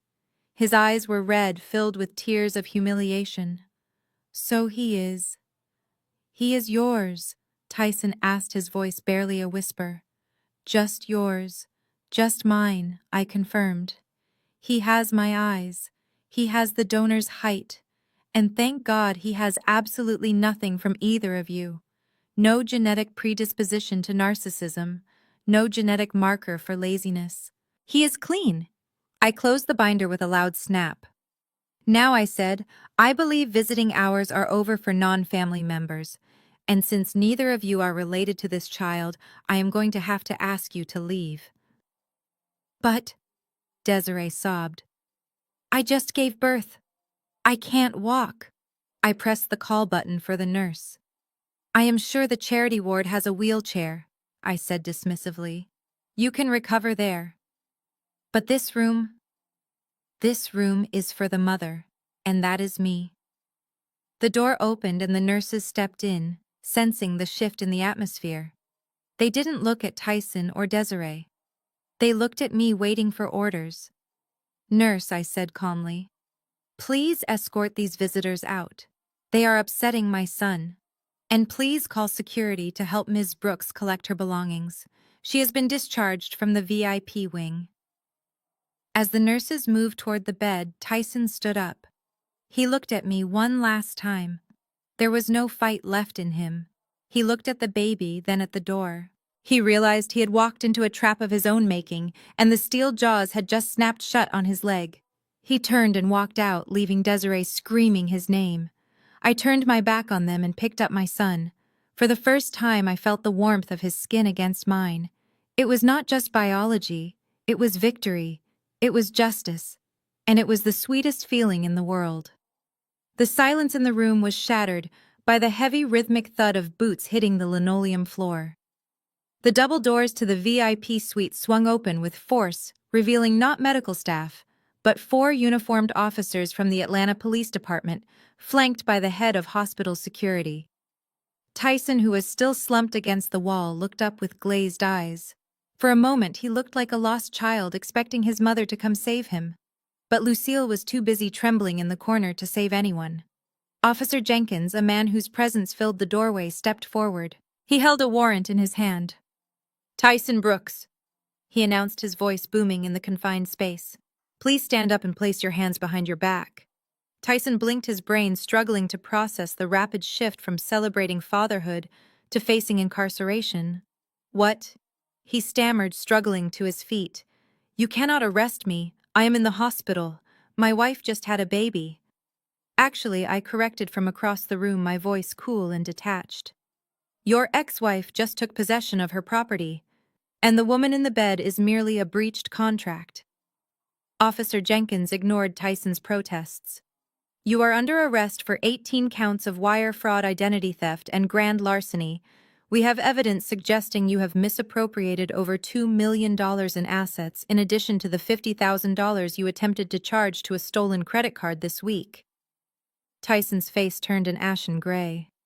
But that was family money. My wife is rich. She gave it to me." I stepped forward, looking him dead in the eye. "I gave you access, Tyson. I never gave you ownership. And when you decided to use my money to fund your affair and buy diamonds for your mistress, you crossed the line from husband to embezzler." The officer spun Tyson around. The metallic click of the handcuffs ratcheting shut was the loudest sound in the room. It was the sound of a kingdom falling. The king, the alpha, the man who cared so much about his image, was now being led away like a common criminal in front of the nurses and his own mother. "Wait," Tyson shouted as they dragged him toward the door. "Gabby, tell them it is a mistake. I will sign the papers. I will sign anything. Just do not let them take me." I did not even blink. "Goodbye, Tyson. I hope the prison gym has good equipment. You are going to have a lot of free time to work on those glutes." As Tyson was hauled out screaming obscenities, the attention shifted to the bed. Desiree was clutching the sheets, looking small and terrified. She thought she was safe. She thought her physical condition gave her immunity. "Marcus," my attorney stepped forward.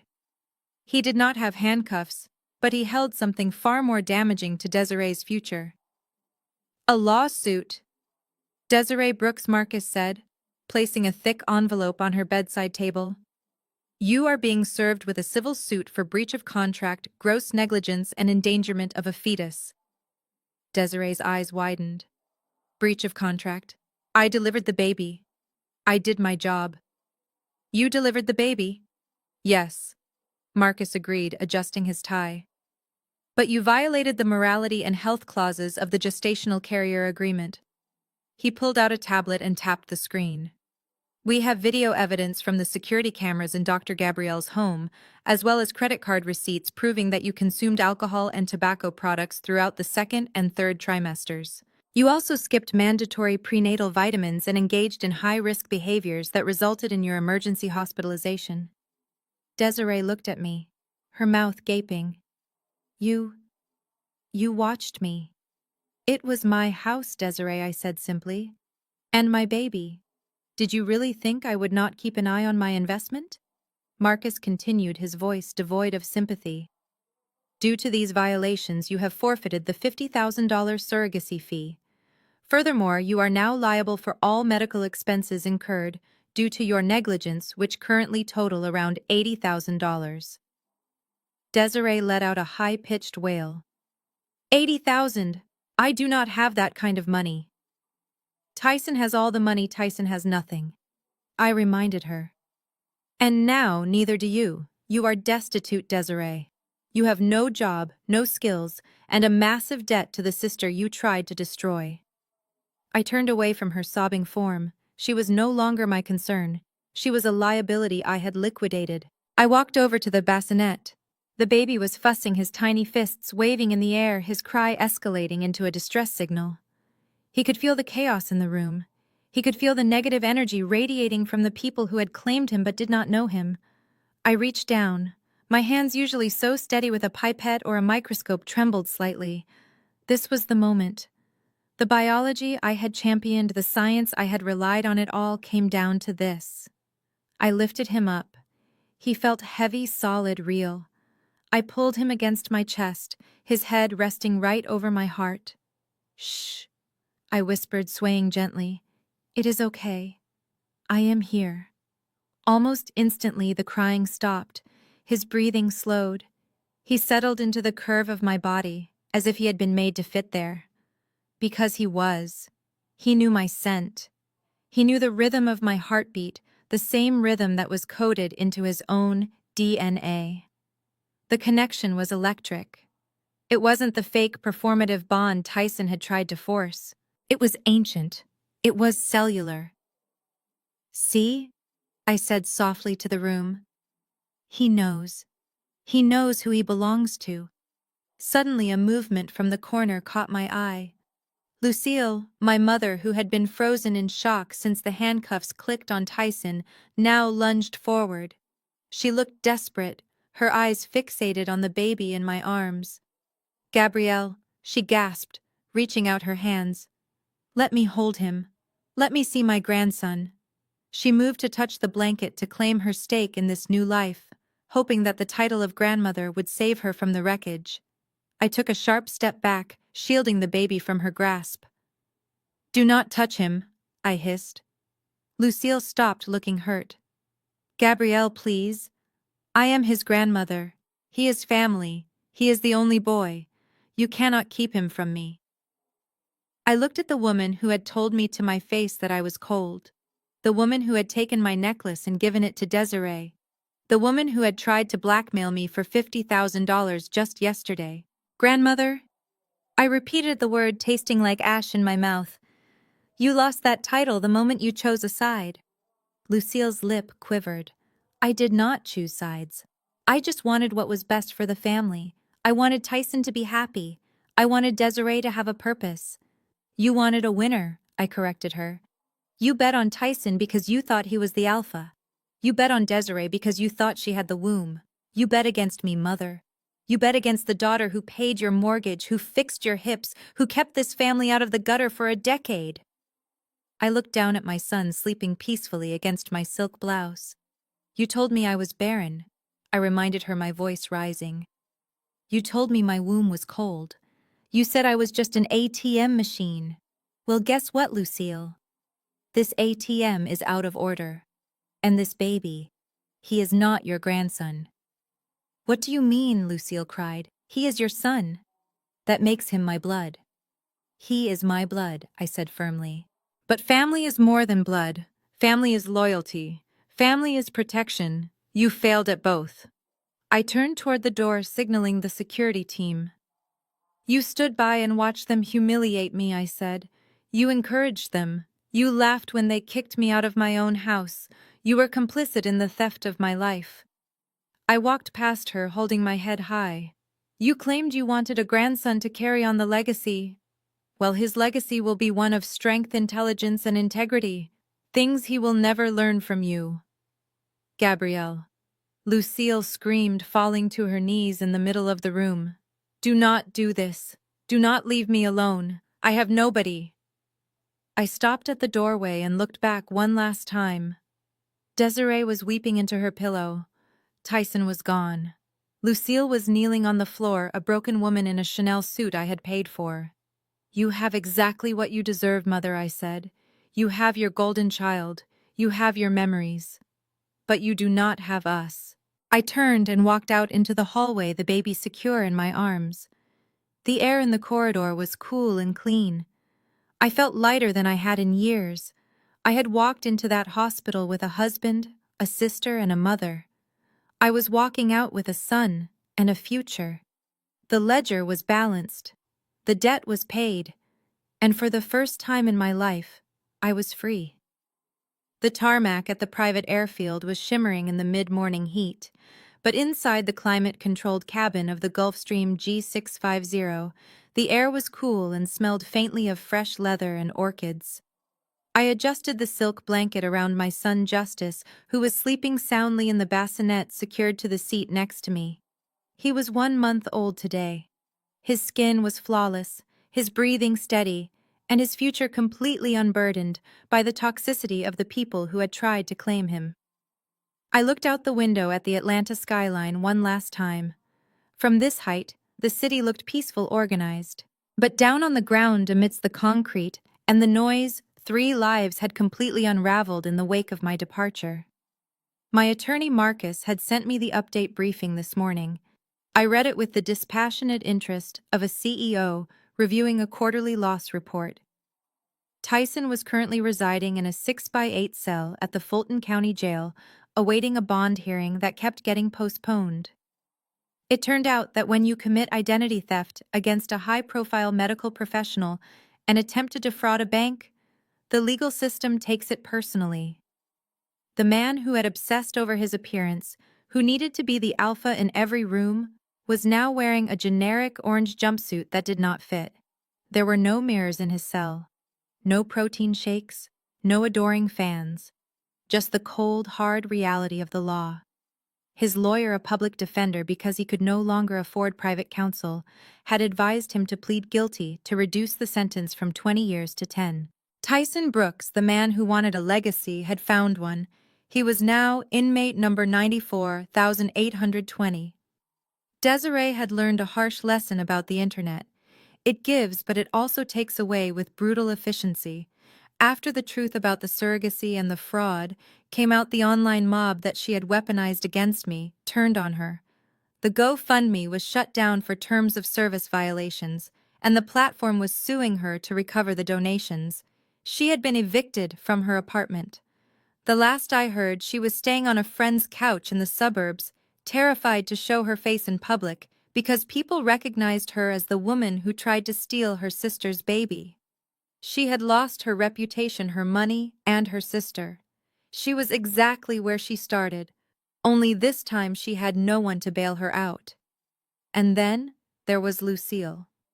My mother, the woman who valued status above all else.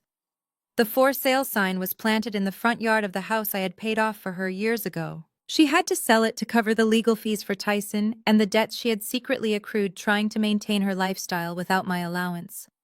She was moving into a small 1-bedroom apartment on the outskirts of the city. She called me once a week ago. I did not answer. I listened to the voicemail later. She was crying, asking if she could see Justice, asking if we could start over. I deleted the message. There are no do-overs for betrayal. I turned my attention back to the cabin as Greg walked in. He looked different. He wasn't the quiet, beaten-down man standing in the corner of the hospital room anymore.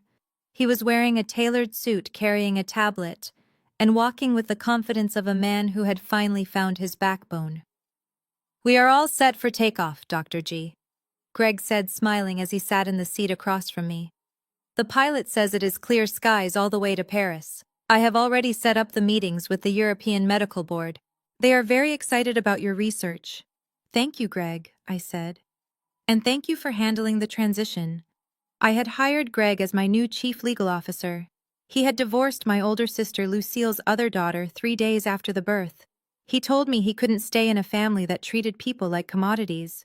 He was the only one who had shown integrity, and integrity was the only currency I accepted now. He looked at the baby. He looks like he is growing fast.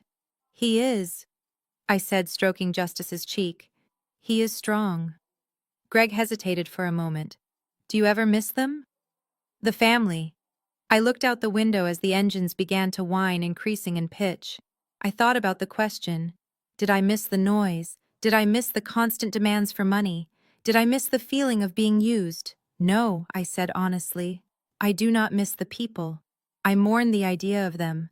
I mourn the mother I wished I had, and the husband I thought I knew. But you cannot miss a tumor once it is cut out, Greg. You just feel relief. The plane began to taxi.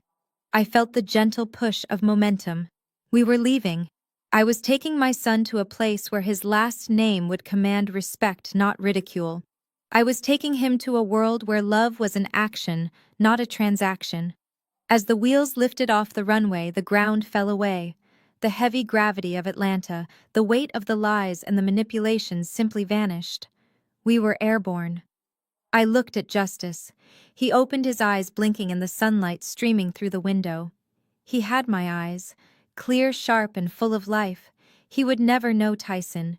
He would never know the toxicity of that house. He would know art and science and travel. He would know that his mother fought for him not with screams and drama, but with intelligence and law.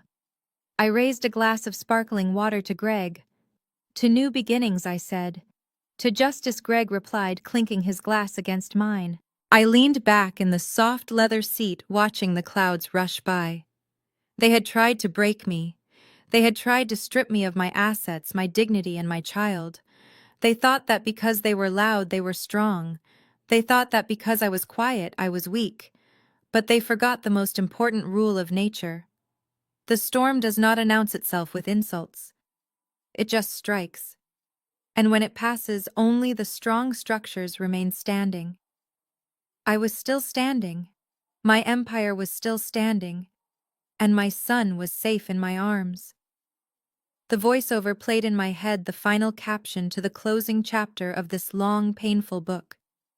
They wanted to rob me of my joy. They wanted to steal my happiness.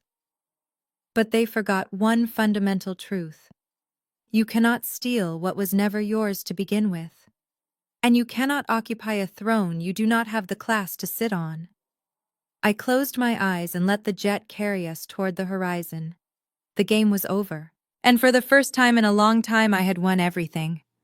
This story serves as a powerful reminder that biology does not make a family. Love, loyalty, and integrity do.